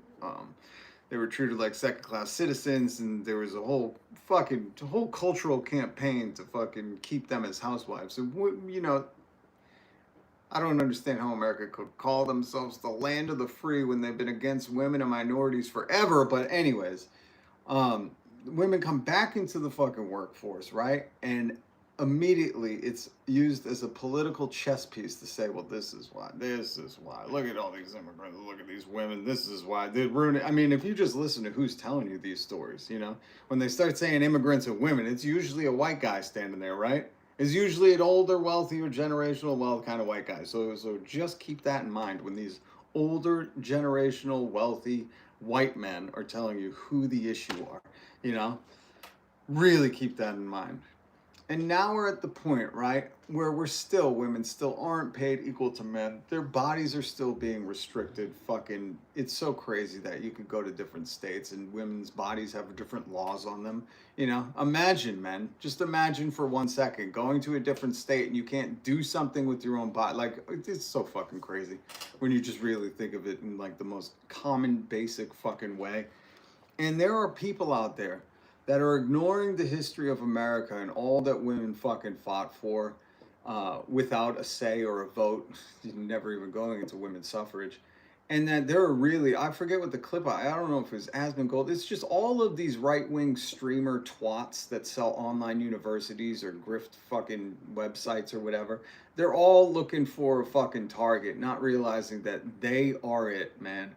You know, the mask needs to be pulled off these assholes, because saying that, you know, like women coming into the workforce really ruined it, and not acknowledging that, you know, there's not many women CEOs, not many immigrant CEOs, and the CEOs that are these white wealthy guys like Elon Musk, well, he's an immigrant CEO, an illegal immigrant CEO. Not recognizing that they themselves are usually CEOs of some kind of like, hey, Tate High Kicks Women University or whatever the fuck it is. The Gentleman's Club, you know, High Kick a Woman to the Face University, the Gentleman's Quarterly. Would you like to subscribe? Or whatever that bullshit is, you know? Asmongold. Whatever his bullshit is. Like, they are the same fucking class of people as the Twitter guy, the Facebook guy, all these people that are coming out releasing press statements like, hey, don't worry, business is booming. This layoff is just because we want to take the money and invest it in AI. You know, that's the problem here. That's the one problem in America. We have people who are so rich that money is not a thing to them. They cannot even identify in the world we live in, just like that clip of Robert K. Jr.'s podcast propaganda I played for you, where he's like, you can buy this meal for $5.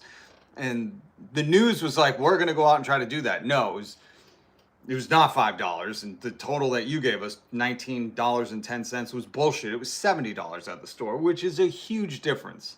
You know what I mean? It's almost 5 times fucking more. Well, 3.5. But you know what I mean? And it's so fucking bananas to hear these people continually, and I mean for decades, these Asmongold grifters, these Tim Dillon grifters, like, hey man, we gotta get back to America first. What does that mean? Rich white guy America? Because that's always been first, you know? You've never been silenced. You know, you've never been canceled. I'm sorry. But to hear these people continually do it for this long, when out in the open, they're brazenly telling you, like, hey man, we're not trying to invest in anything besides like our crypto shit and, you know, like not investigating, you know, the crimes we do. Wait, what's going on? I want to use the bathroom at work. Bananas, somebody fought for that. These people want us as slaves. Yep.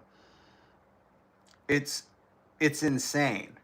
And right now, I showed you the article the other day. Trump's trying to dismantle OSHA only because I have 2 lawsuits with the National Labor Relations Board that has been going on for over 2 years. And Donald Trump, you can look this up. He put a lawyer from one of the biggest law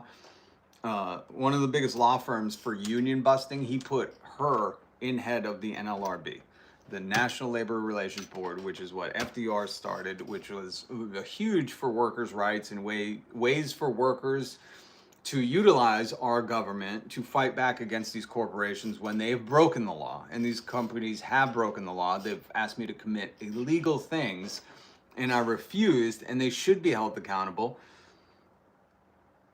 And it's all going away. I showed you that article. They're trying to remove heat fucking restrictions. They're trying to have less investigations onto your work site if you work out in the heat, so they don't have to give you breaks for water, they don't have to give you heat breaks, they don't have to educate you about heat stroke and shit like that. And these are the most basic fucking decency things that you think Donald Trump has to ask if he wants to go on break. That dude golfs every weekend. You know what I mean? And cheats at golf every weekend. And meanwhile, the people that are being affected the most, right? The people that these will cost lives or injuries, and then their healthcare is gone, and the infrastructure for our healthcare system is basically collapsed because of the health insurance scam artists. These people are still blindly thinking that this rich Nepo baby is supporting them. Who's, what? Wait. What are we talking about in the chat? Oh, with Dean Wither? Yeah, I seen that. Amazon doesn't even provide the pee bottles. And that's what I'm saying. If you're not gonna let people take a break to go pee, you should at least provide the bottles for them to do it in, Jeff Bezos.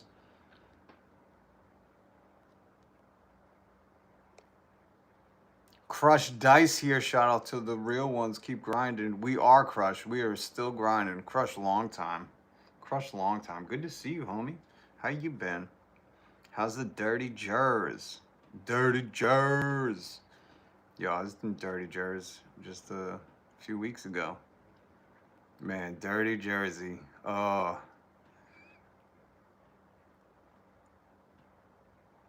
Oh, what's up, Jess? Jess, you sneak in? By the way, Jess, I think I'm going to go Twitch on Fortnite later because my son has not stopped asking me to try to, I don't know, upgrade his Fortnite thing. What's it called? Battle Pass? I don't even know. So if you follow me on Twitch, is that what it's called? You can catch me on Twitch later.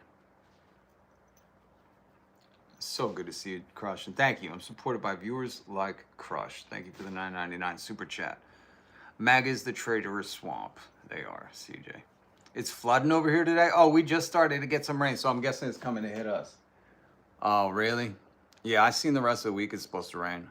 I haven't looked at no radars, though. You know, hard to trust anymore after they decimated all that infrastructure. Jess, I got an hour before more Cyberpunk 2078. That's an interesting game. That's another one of those games. Jess does Twitch, too. And that 2077? Well, make up your mind, Jess. Jesus. Which year is it? Which people need to know which one, you know? Are they going to watch 2077 or 2078? But that's another video game, that Cyberpunk thing. I'd never seen that before, and I was watching Jess play the other night, and I was like, God damn, this is fucking crazy, man. That's like the world Elon Musk wanted, but he's just a fucking moron who, you know, is so pathetic he was emailing Jeff Epstein on Christmas morning. Typo, asshole. Hey, you watch your tongue with me. I know. Come on, Jess. We can fuck with each other. You ain't got to say anything. You can fuck with me. I always know you're kidding. There are certain people that we just get it. You know what I mean? You know what I mean? Oh, what's up, Bottle Brick Baby? What's up?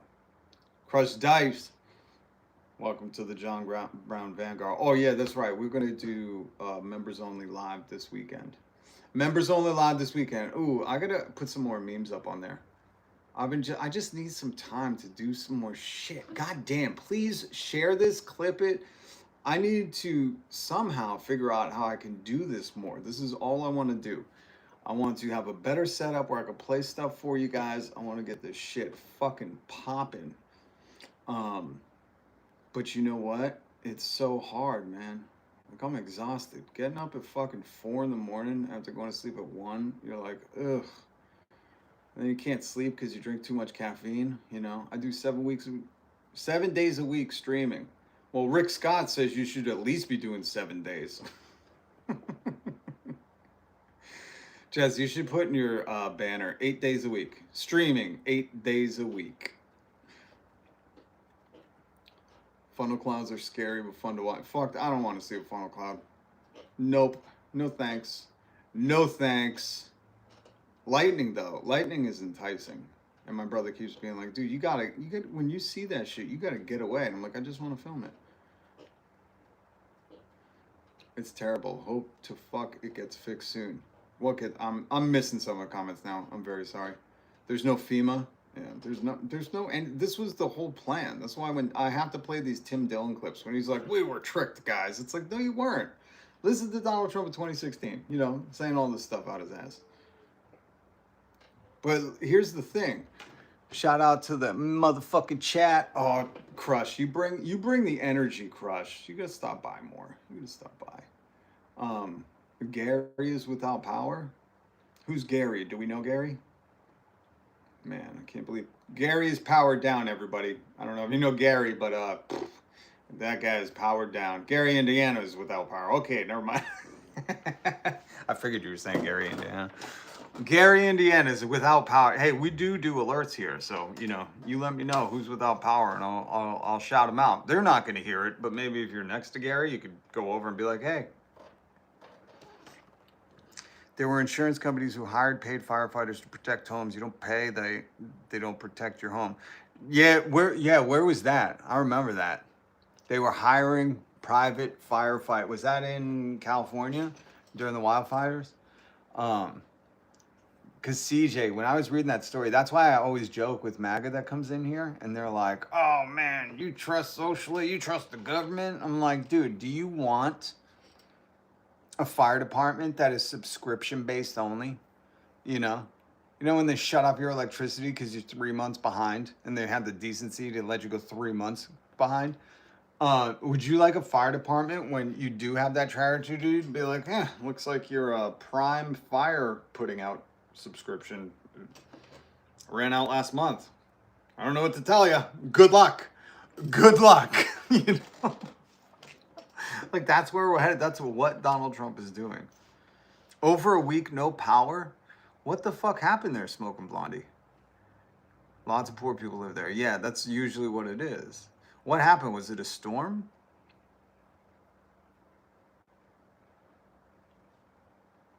Was it a storm or was flooding? Okay. Oh, God.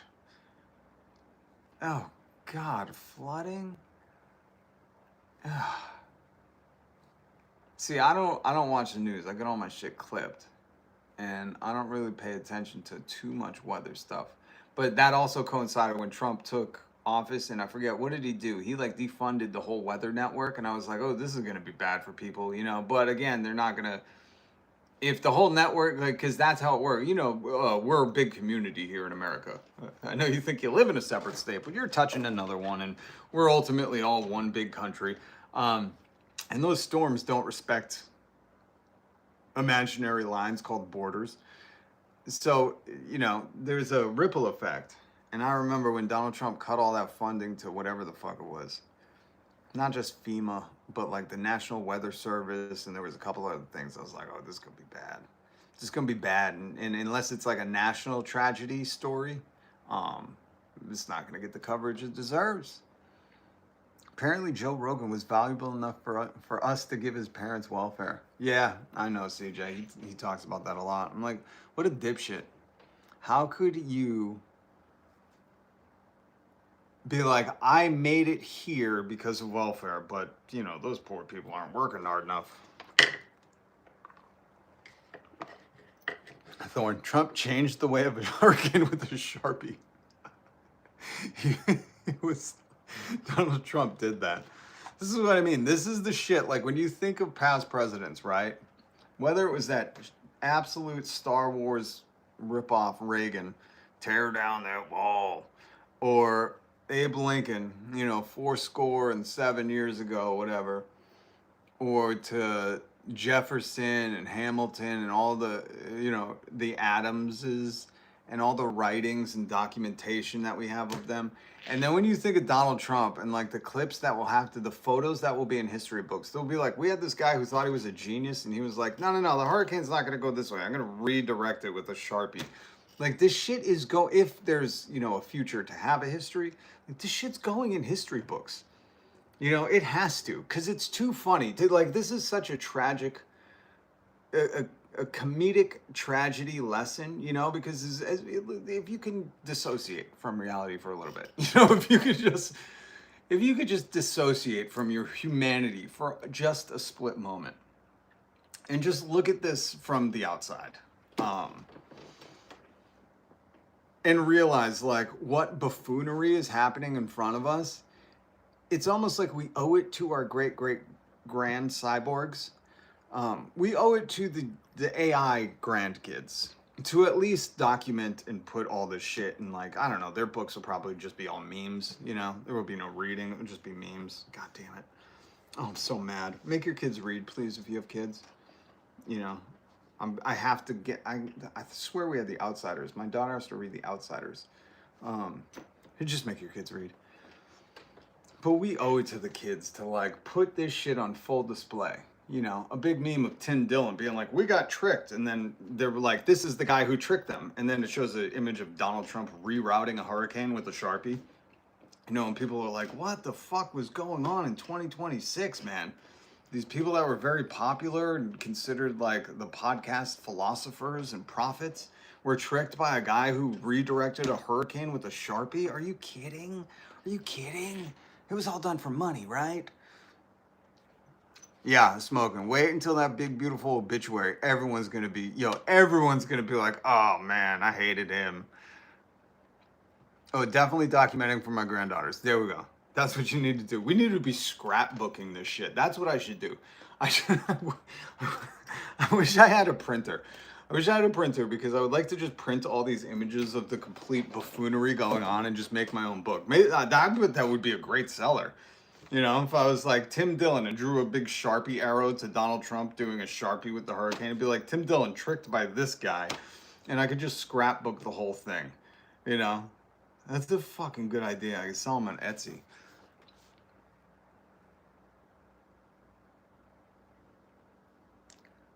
My daughter's working through perks of being a wallflower right now. I'm so happy for her. That's rad. I have several printers you can have. I have one. It's just I bought it so long ago that it's like a Wi-Fi one. Never buy a Wi-Fi printer, okay? It was cheap and bad.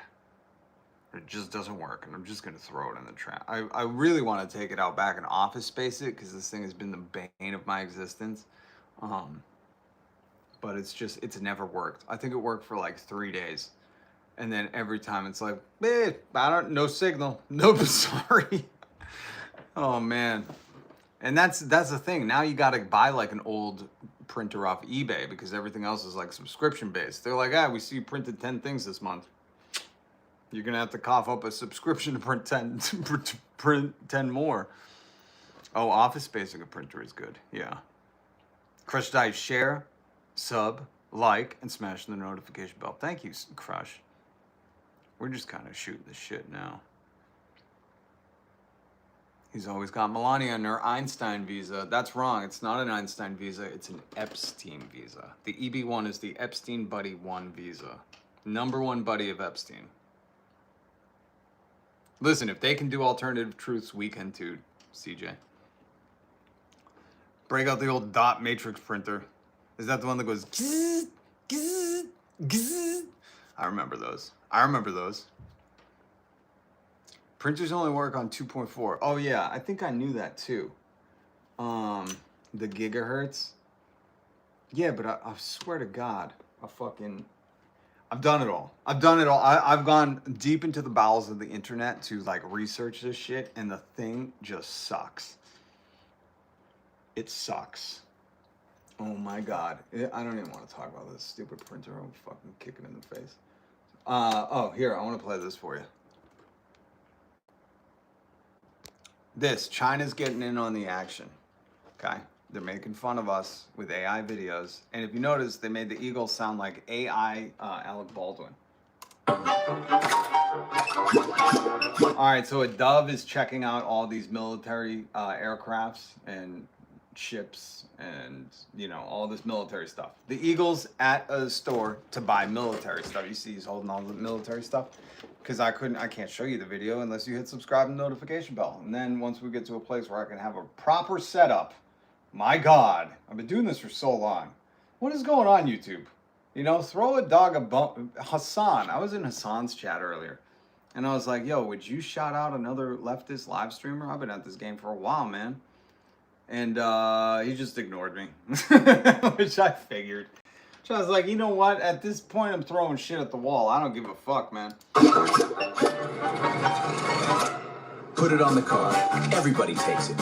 He said, put on the card, the credit card, the deficit card for America. What? I haven't even hit the limit. There's a payment due, and the interest is piling up. There's a payment due, the interest is piling up. They have to, China, you got to figure out the fucking music in the background. It's too loud. You got to lower it when people are talking. Got quite a situation here. Easy. Hello? It's me again. Fancy another round of investment? It's risk-free. For me. So the eagle makes a call to, I don't know, Israel. See? Wait, you just borrowed new money to pay the old bill? You just borrowed new money to pay the old bill? What? You're a multi-level marketing scheme? Oh my God. We call that refinancing. How are you still getting loans? Right? That's what I don't get. I don't get how these people, not only in the government, but these rich people, will do this all the time. And everybody's like, oh, Elon Musk doesn't have $1 trillion on hand. It's all in assets. And it's like, this motherfucker has lost so much, more money than you'll ever make in your life. How is this dude still getting loan? Well, from dirty money, Saudis and fucking P. Diddy and all that stuff. Like, okay, I get it. Shouldn't your financial situation have gotten you blacklisted by now? Well, everyone needs my dollars, and my IOs happen to be denominated in my dollars. Convenient, huh? You're getting close to the debt ceiling. Maybe you could put something back? And this is where he's like, you can put something back, and he takes it all back. Are you crazy? These are urgently needed. I know what your priorities are now. This is a great little video, maybe for kids, and that's why they're thinking Americans will watch this, because, you know, very childlike minds. Not in the creativity, in the, like, comprehension area. But I wanted to play that for you, because I thought it was great. No worries, we'll just print more money. Oh, no. But the thing is they print it for the rich people, you know? The one time they printed money and, like, gave people the money, which, just so you know, during the pandemic, that money just went right back to rich people, because anybody who was working or out of work that got that money, what did they do with it? I used to make the joke. I used to joke about this. I said, oh, these motherfuckers don't know that we're all retiring off that $2,000 check. We all put it in the bank and we're just compounding interest it. It's like, no, anybody who got any of them fucking COVID bucks, they had to use it for food, rent, mortgage. It went to the people who also got PPP loans and didn't need it. It went to those people who own things, have assets, don't need it, and they just stored it. So anytime they print money, and even if it goes to working people, it's still going to the rich. It's not like, nobody I know is like, oh yeah, I'm just sitting on that money. I'm just sitting and letting it compound and compound. I put it all in the stock market, and now I'm retired at 28. It's like, that didn't happen, you know? The more money you have, the more they offer. The super rich gift freebies, they always do. They always do. 98% the corporations, oh, I believe it. But I say, fuck it, print the money. Give it to the people, man. Give it to the people. Let us use some of that printed money to buy a home. Reading that it was the new age of first-time home buyers, or people buying homes now, is 60 years old was so depressing. So depressing. That was like on Fox News. I was like, oh my God, Fox News is saying this? I guess that's their demographic. So, you know, the people are like, woohoo, we're finally there. We can buy a home. You can sell trees for money. I know what kind of trees to talk about. Anyways, Thorn. Yeah, but there's not, and I'm gonna plead the fifth like Rick Scott in his Medicare fraud case. Anyways. Oh, I think that was all the news I had. Today's news sucked, man. Some days I'm just like, this shit is fucking killing me.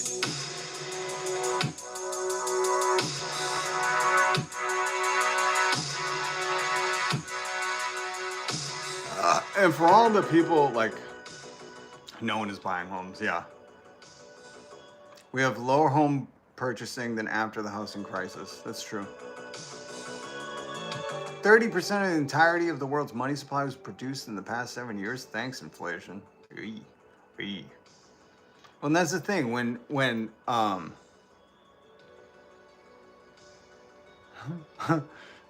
that's amazing. Someone needs to make a cereal called RFK Juniors, which is mini RFK corn pop figures with marshmallow viruses. I love it. Or it could just look like blueberries and say, you never know which one's gonna kill you. If you didn't hear, the blueberries are poison now. They're E. coli. E. coli blueberries today, folks. I should probably be doing this more so people are just aware. Hold on, what is this? Oh, we already went over that. Where's the E. coli blueberries thing? Oh my God. Can't believe this is real life, you know? It's like this guy was, I can't believe that Tim Dillon's like, oh, he tricked me. I don't know if that's AI. Anybody know if that's AI? I can't tell. I get tricked all the time by AI, like Joe Rogan. I just get tricked. Hold on, where's the blueberry story? Oh, here it is. Oh my God, this is devastating. Blueberry recall. Deadly E. coli fears hit FDA's highest risk level. 12 sick and hospitalized. 4 hospitalized. And this is the dude, RFK Jr., who's in charge of all this shit. Tim Dillon got tricked by it. Joe Rogan, like, it's amazing. It's like when Tim Pool took Russian money and was like, I'm the victim here. Guys, I am the victim here.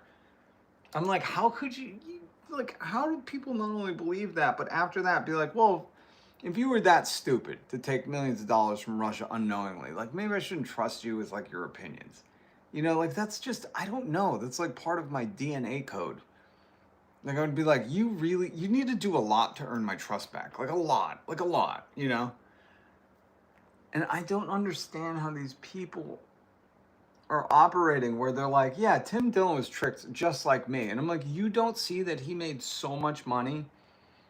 He blew, when you start rubbing shoulders with J.D. Vance of Peter Thiel wealth, like, bro, you hit a different echelon, you know? You are in the club or in the swamp, as they so say. And I just can't believe that you can actively, Tim Dillon actively does a podcast, Joe Rogan actively does a podcast. These people actively go out there and be like, wow, this is really not what we were voting for, man. This is not what I was hoping for. They promised, like, really healthy stuff. And it's like, oh, the fucking guys who've been lying the whole time, the guys who don't do anything, the guys coasting off their parents' coattails, the guys who have never worked a real day in their life, who have consistently been grifters, those guys, they tricked you, and now you're surprised that the blueberries are deadly? Come on, man, you're saying this shit out loud. Like, you can't fucking now backstroke out of this. You can't. Like, you weren't tricked, you were part of it. Now you're trying to trick it. The only trick that's happening is you're trying to trick your audience into believing you were not on the inside of this. Oh, I can't wait until this whole regime collapses and people actually find out like the deal's cut. Because there are so many. If you think the corruption is out in the open, if you're like, oh well, he's doing a crypto scheme in front of us and he's firing all the regulators and investigators and the SEC has been decimated and all this is, you know, and he's doing this. Like if you think that that is the bad stuff, you are going to be in for such a shock when fucking this thing collapses and people are calling for fucking heads to roll. Because then the dirt will be dug up. Then the fucking secret tunnels will be exposed. Then the crypto wallets and the networks of fucking funneling foreign money to different adversaries. You know, like the whole thing is going to be, what is hidden in the dark will be brought to the light at some point. I don't know when, but I'm just telling you, if you think, because this is the crazy thing, they know they can get away with running meme coins and doing these drone deals for their kids and World Liberty Financial and making Barron $150 million a year because they think that money insulates them. But what I've said for years now is that money only insulates you as long as that money means something. As soon as people get hungry enough, that money don't mean shit. And we're getting there. And they're doing it too. That's the funny thing. You know, they're doing it. They're the ones decimating the societal agreement that we all had. You know, a Fair's Day wages for a Fair's Day work. And there no longer exists that. And they're just siphoning the wealth. And when this does collapse, no money can protect you because they have eroded and corroded the system. They have done it on their own, and that's the fucking hilarity of it. That's the hilarity that I see every time I watch these people where they're like, look at this golden age. And I'm like, oh, just wait, man. Because people are not going to forget, and they're going to be asking your children what the fuck they were doing. Like, that's how like when the cost of life that is going to affect everybody and the crumbling that happens that really fucking ripples out among every community that we're witnessing so far, they are going to be asking more than the people that did it. They're going to be like, what did you know? How much did you know? And fucking we're going to build new prisons on top of those detention camps that you have, and we're going to put your generations in there. Generations will go in there. Oh my God. What's up, Cage? Good to see you, man. What's up, Cage? Sorry, you just caught me in I'll call my cousin Vinny. They'll be swimming with the fish and my cousin Vinny. Crush, I love that we're about the same age. Because if you're a reference to my cousin Vinny, that is a fucking classic. I'll tell you what. That is a classic. If you haven't seen My Cousin Vinny, go watch it. That is one of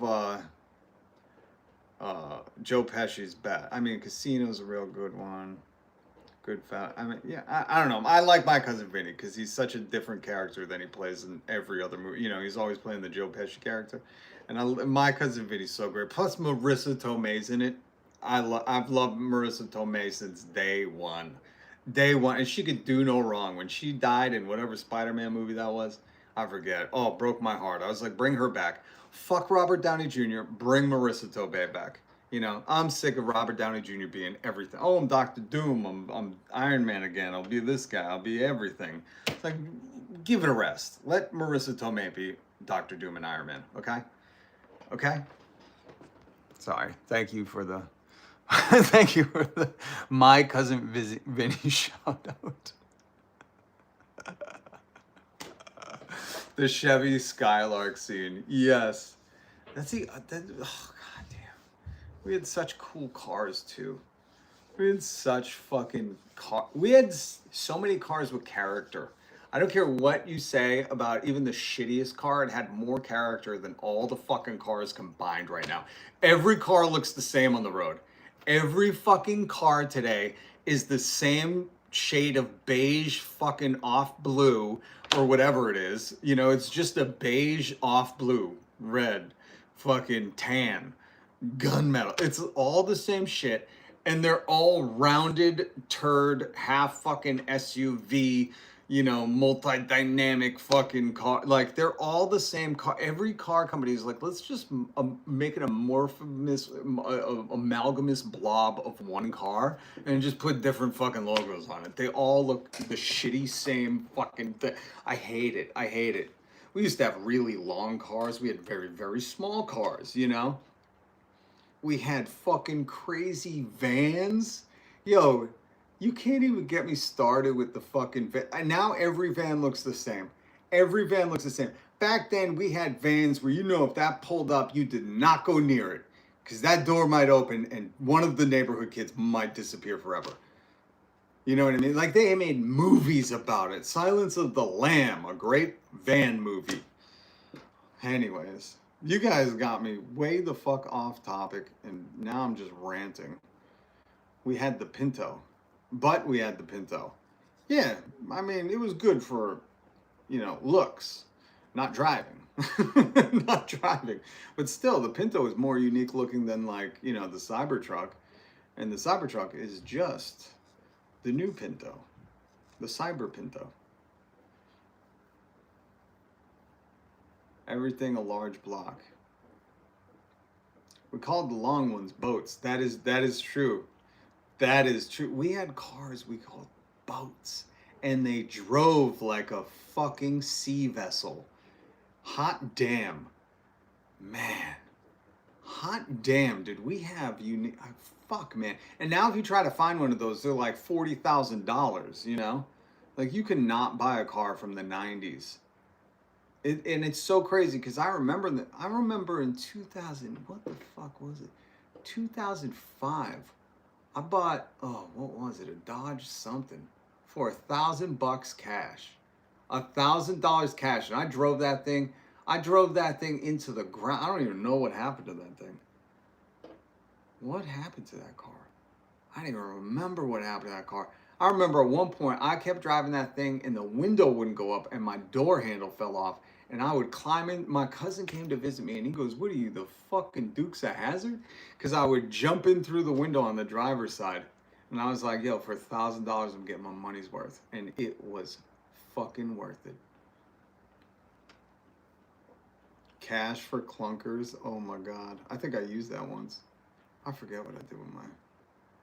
I know I didn't trade it in. Nobody would take that as a trade in. I know that for a fact. Because I got stiffed on a couple of car loans, man. I bought a 79 Catalina for $400, drove for 4 years. Yeah, you don't hear stories like that anymore. That's what I'm talking about, smoking blondie. People buy old cars because they can still repair them. Yes, very different to new cars. But they're buying them for, this is what I'm saying, the days of like, hey, I bought a car for $400. Hey, I bought a car for $1,000 and drove it for a year, 2 years, 3 years, or no more. The used car market is like 5,000 plus. And a 5,000 car might be when you tow out of somewhere, you know? Duffy. And signing on to Agenda 2030. What is 2030? I'll have to look more into cash for clunkers. I don't know much about it, but what is that? Just get the old cars off the market so they could jack up the rate. If you just look up right now, if you just look up, I forget what the fuck I was reading. It was something about like how there are almost no cars. I think there's like one car under $20,000 and every other fucking new car is hovering around $50,000. And then when you take into account what the average American makes per year, it will just decimate you, man. You're like, I don't know how anybody, even if you're making $200,000 a year, how you could think like, yeah, a quarter of my salary should totally fucking be one car, you know? Oh God, they got us good. Guys, the elites got us good. They tricked us all. They own everything. The Post, the fucking internet, all your social media sites. They own all of the media now, and it's like one family, the Larry Ellisons and Barry Weiss. Like, they got us good. And if you're not careful to what you're listening to, that's why I play Tim Dillon and Joe Rogan, and I pause it specifically. When Tim Dillon says this, I'm like, do you hear what the fuck he's saying? Hold on. Because this, I really want to like tip you off to this. Maybe I just hear things differently. But like when I hear Tim Dillon being like, I say great, not in a good way, I'm like, who's your audience at this point? Is it children? Is it are you talking to little kids? Can they just hear the word great and think like, oh, this must be good? You know, is it dogs? Is your audience a bunch of dogs? And I don't say great like a good way. Tim Dillon says that when he's saying the greatest con ever was MAGA. Like, do people hear that and be like, yeah, we're the best, we're the greatest? It's like, dude, clearly, if you're talking about a con job, a con artist, clearly saying like they're the greatest con artists of all time, that means like they had a lot of it's everywhere. It's prevalent in all of our media. And that's why I have to do this every day. That's why I fucking get no sleep. And I still come here and I'm like, we got to talk about this shit. I won't. Like I've told people that I've loved them, like I will, if I die and I didn't at least attempt to try and be like, hey guys, you gotta wake up. I know you think you're draining the swamp, but you're filling it. You're filling it, and you hired the Green Water Solutions guy, and it is not American flag blue. It is green. It's filled with mosquitoes. It's disgusting. Stay away from it. Don't touch it. It's going to give you bacteria, and you'll get fucking sepsis. And if I don't do that every day, I will not feel like I did my part. I might not have the fucking 79 Catalina to drive around and go do my part. I might not have the gas money to go around and do my part, but in my little space of the world where I can fucking put shit out onto the viral web and be like, listen, I tried to tell you so. I tried to warn you. I tried to warn you, Tim Dillon. I tried to warn you he was gonna grift you. Oh, man. Can you tell I'm so fucking tired? If I watch the news, I couldn't sleep either. Props to you, Rob. I don't watch the news, Gma. I don't. I get it clipped. I refuse to. I used to. This is how my character arc went. I used to get up and tune into the news, the different news outlets. And as you know, well, also I worked in media for 20 years, right? So you always saw like how they were spinning a narrative. And then when you're a producer and people come in and there might be a hot topic, so like we would have guests in, right? And my job was to go talk to the guests. And I would be like, is there anything you want to talk about? And it was always funny when I would ask comedians, like, you know, Louis C.K. one time was like, yeah, ask me about the airport. You know, he's like, fuck it with me. And I was like, okay, so he was like, dude, I'll just riff. I'm not one of those people who needs you to be like, hey, ask me about this. So it's a setup to a joke, you know, like late night TV. They usually have questions where they're like, hey, I'll ask you something. Then you have a funny story, so it's very entertaining. So they don't get caught off guard or the interview's not bland, right?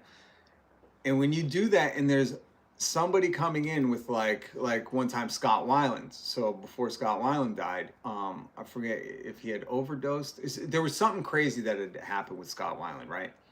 And before the call, he was like, we're not talking about rehab. We're not talking about none of that stuff. I forget what they wanted to talk about, but that was so off limits, right? You couldn't go there. That was the rule. They would end the interview. And sometimes these people were so big, it was their PR people that you would have to go through. So the PR people would lay it down for you. They'd be like, here, this is off limits. This you could do.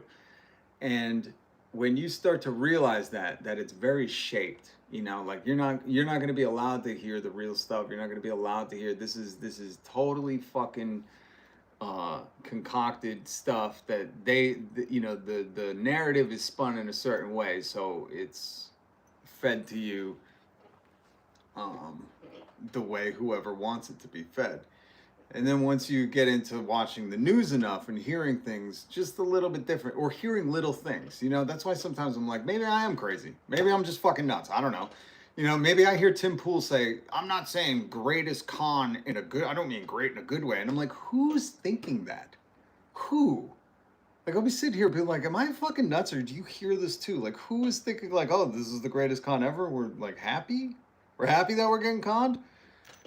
And when you start to hear that shit, especially in the news, like you guys all saw it when I was playing that Angie Nixon, the Democratic Socialist in Duval in Jacksonville, Florida, who won. And she went on CBS News.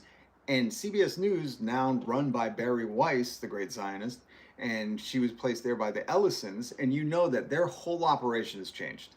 They are not here to fucking, present the news or information. They are here to attack the enemy. Who's the enemy? Anybody that's trying to fucking do anything for the people. And that is very blatant when you watch. That's why I played that interview yesterday, right? Because when you're listening to Vlad, who I used to watch CBS, I used to think Gayle King was fucking like pretty decent of a human, even though she was friends with Oprah. I was still like, all right, she still asked some good questions. And Gayle King even went off the rails. And I'm like, wow, these people will do anything for money to the point where Gayle King and Vlad, who are harmless people. Like, I wish Angie, that's the other thing I have a problem with politics. These Republicans will come on and be complete dickheads. Dickheads to the most vulnerable in society. And journalists and the media does not push back. They're just like, oh, well. And then we have Democratic Socialists or Democrats or whoever's on the, the other end of things, like have to play it safe and tiptoe and be like, I'm just fighting for the people. And they're not going after not being like, hey, I didn't hear you pushing back to the pedo elites. I didn't hear you act with this tone with those people, and just redirect the narrative. Give the people something to latch onto. If it bleeds, it leads. And why not do that and make these fucking journalists hypothetically bleed in their own interview, because they're trying to stick you like a fucking stuck pig. And anyway, so when you listen to that interview with Angie Nixon, the Democratic Socialist, you see it in real time. Like, they have pulled the mask off, and they're just like, we're just going to attack her. They were accusing her of false shit. They were just interrupting her and going over her. Like, they will do anything to make them look bad. And I think the majority of America doesn't understand what's happening there. It doesn't understand this isn't just like, hey, I'm your friendly journalist. You see me every morning while you're drinking your coffee before you go to your shitty job and then do Uber Eats after. They don't see it as, like we're forced. Like, I looked at Gayle King and Vlad as in a hostage situation where they're like, well, this is a cushy job and it pays real well and I'm on TV every day and I got to do what Barry Weiss says. So I'm going to be mean as fuck to this lady who's probably helping people in my community. Well, not their community anymore, but you know what I mean? Like, of their community. And that's what I saw. I saw Vlad and not Gayle King, because she's friends with Oprah.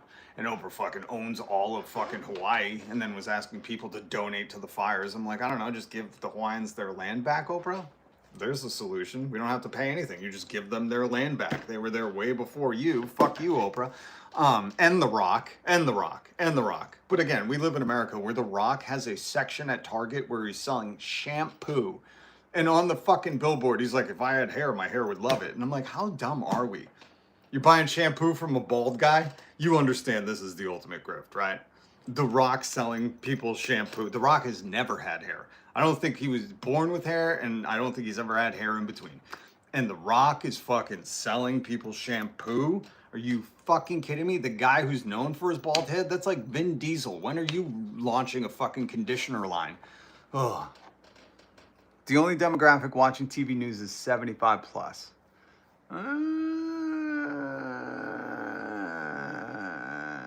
Probably.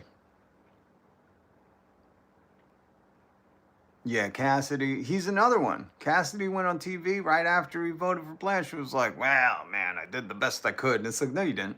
No, you didn't. You worked for us. You did the worst you could, because if you did the best you could, you'd be on TV being like, I tried everything I could to stop him. Instead, you're like, well, I took an educated guess and voted for him.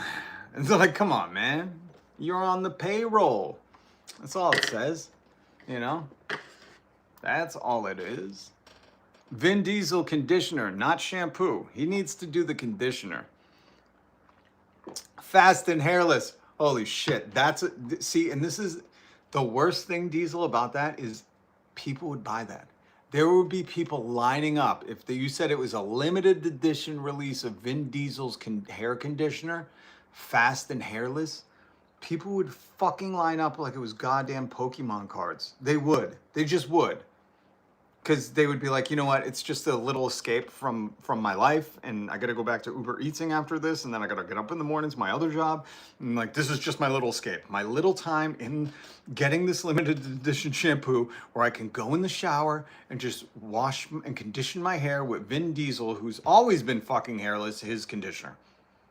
That's all I want. And then I'll save the bottle after. It's like, dude, that's where we're fucking at. That's where we're at. They would though. They would. No, this is where like, you know, I know it sounds like I'm joking, but I'm not. See, this is when like I'm sarcastic and people think I'm serious, and then I'm very serious and people think I'm sarcastic, and I'm not. I'm not even joking anymore. I'm like, this is my disappointment in America. I'm like, you fucking assholes, come on, man. Don't buy the Rock shampoo. That's all I want to do is I want to catch that motherfucker on the street someday and be like, what made you want to sell people shampoo? Are you just like the ultimate dickhead? You know, like, are you just the ultimate? Are you just like, I'm so fucking charismatic, I will make people buy overpriced shampoo from a bald man? You know, like, what kind of asshole? Like, I don't know. Again, as somebody who was in the advertisement, sponsorship, endorsement area, like, if I had no hair, I can't have no hair. My hair just will not just fucking not grow. Sorry, Tim Pool. It's beautiful, fucking luscious. You know, I shave it, it comes back quick, man. It comes back too quick. I can't even keep up with this shit. But if I had no fucking hair, I could not fathom telling you or any of my audience, anybody, to buy my shampoo. I would feel like the ultimate dickhead. And The Rock's putting his face on it. You know what I mean?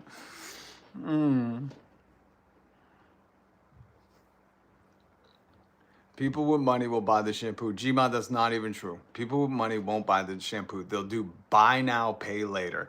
Just because it's an escape. This is where all of America is. This is what it boils down to. They'll do anything to escape reality. Because we've created such a fucking heinous hellscape of a country where you don't know if tomorrow you get sick and the doctor's appointment is unaffordable, and then you got to ration your medication, and at the same time you don't have enough for food, and your rent's late, and fucking they're jacking up your energy bills, and the water's poisoned. So they'll do anything. We'll do buy now, pay later for Vin Diesel's hair conditioner because it's an escape from reality. You know, that's what this story is. Just so you know, this military, this GTA, the Army Battalion in Georgia offering 4 days of GTA play as a reenlistment incentive, where if you reenlist for 2 to 6, where is it? You have to reenlist for 2 to 6 years. They'll give you 4 days of GTA. 4 days for 2 to 6 years. Why? Because it's 4 days of an escape. And people will be like, fuck it, I don't know if I'm even, I'll die in the Iran war before that even happens. Like, I'll take the 4 days. Like, that's the mindset. You know, I'm not even fucking kidding. Like 20 people signed up. And do you think they signed up because they were like, I think the military is going pretty good right now. I heard about that ship that hasn't been docked for a fucking year. And, you know, I trust Hegseth and the no beardos, and we're all going to do steroids or whatever the fuck he said. I don't remember. It was some kind of, we're going to juice our soldiers, you know. He's like, I don't know. By then I'll die of steroid rage on a ship that isn't fucking being restocked, you know. Like, they're like, my chances of just dying being in the military are so high that I'll take the 4 days and just gamble that 6 years away. Still do it for the escape.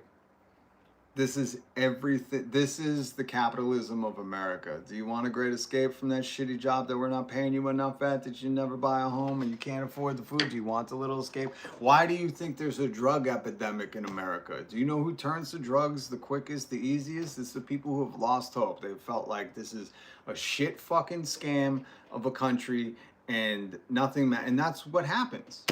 I've lived it. I've seen it, you know? And it's horrible because it doesn't have to be this way. It doesn't. It doesn't. There was a time in America where fucking 20-year-olds were buying homes, you know?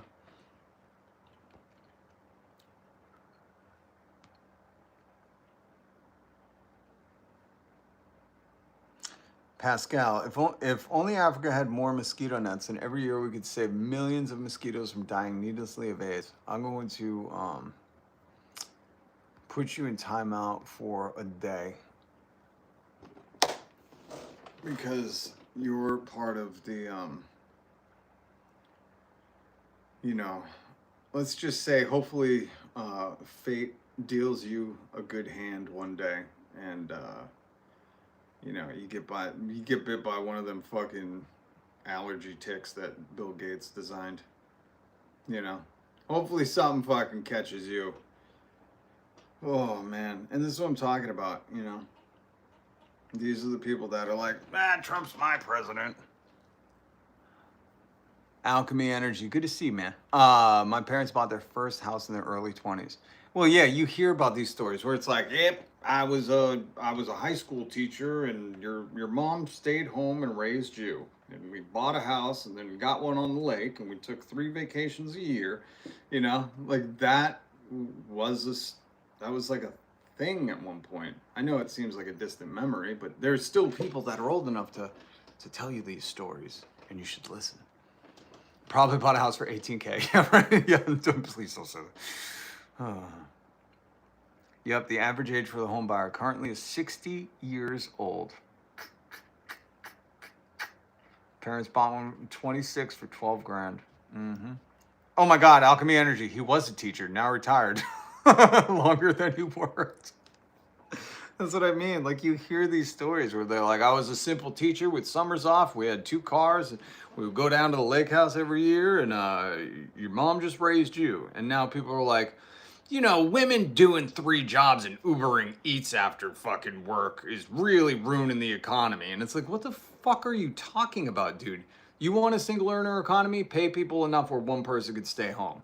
Easy as that. You know, they haven't raised the minimum wage since 2009.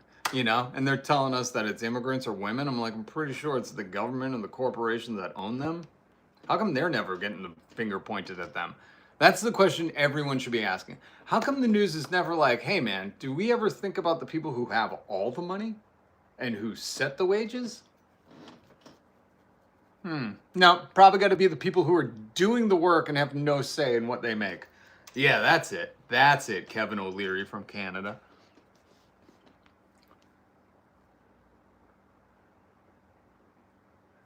And only like 93, 12,000 for 2-bedroom garage, 1 acre. God damn.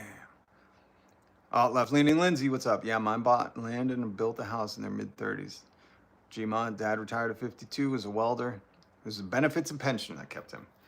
No more pensions. Now you got a 401k that every day on the news they're gonna be like, hey, how's your 401k? And I'm like, I don't care, because you're trying to raise the retirement age to past our life expectancy, so I'm pretty sure those cancel each other out. No, because I have been fighting in your comments with billionaire supporters. Oh, I know. That's what we do. Love a sedan that rides like a boat. Yeah, CJ. Oh, CJ, you're always coming up with t-shirts. What was the other one? The 80s one. I was trying to remember that at work today. I spent so long at work fucking staring at the wall being like, what did CJ say? 80s drugs. Gotta love the mids. I couldn't fucking figure it out. It was really bugging me. Remember that other one?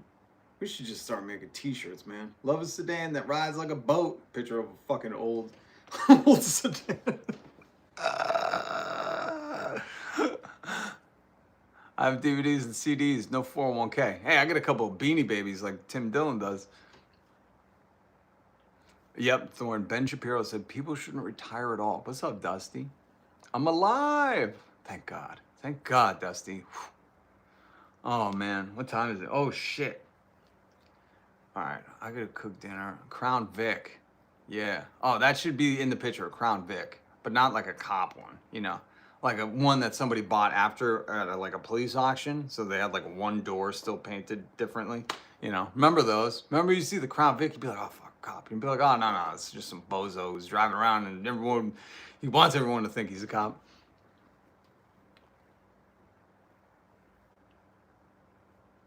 At 66, just last week, Medicare saved me from a heart attack. Took a helicopter to the hospital. That's amazing.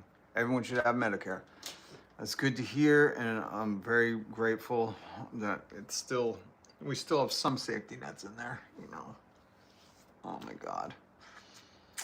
Appreciate you guys. Thanks for your time. This place is really something. Thank you, knowing someone, for coming here. Thank all of you. But yeah, I gotta go. Plus, my son's just gonna start getting on me. He's gonna be like, do Fortnite. I'm gonna be like, oh, come on, man. I've been up so long. So long. But I'll go on Twitch later. My Twitch is like Rev Rob Hood. Rev Rob Hood on Twitch. If you're on Twitch, you can follow me on Twitch. Or you can watch me on Twitch. It's gonna be later tonight. It's gonna be a little bit later. What are you cooking for dinner? That is a good question, Crush Dice. My daughter wants chicken tacos. And I don't know what else. I'm not cooking anything for myself. I'm not hungry. I'm just tired. I'm just tired, man. I'm just tired.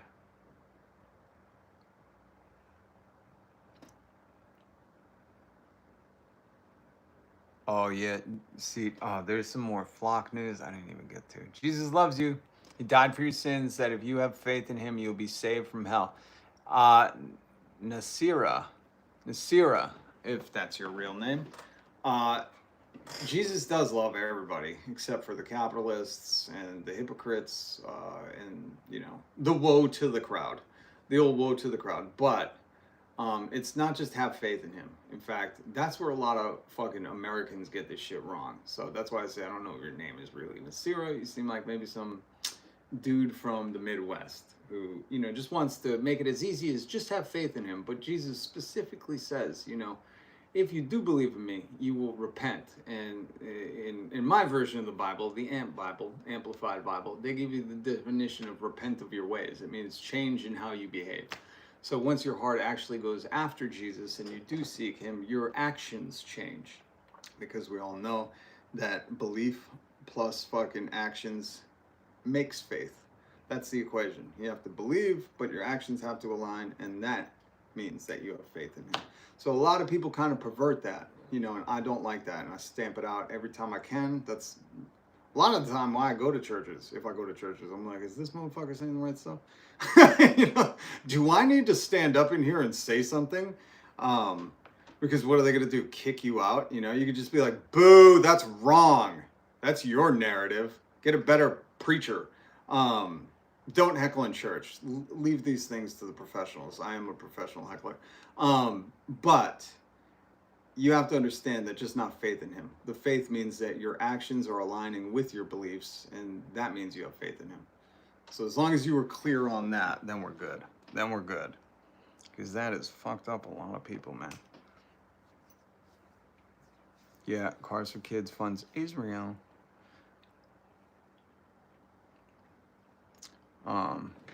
Okay. I meant bye, peeps. Adam, everywhere Cars for Kids turned into Guns for Kids in the show.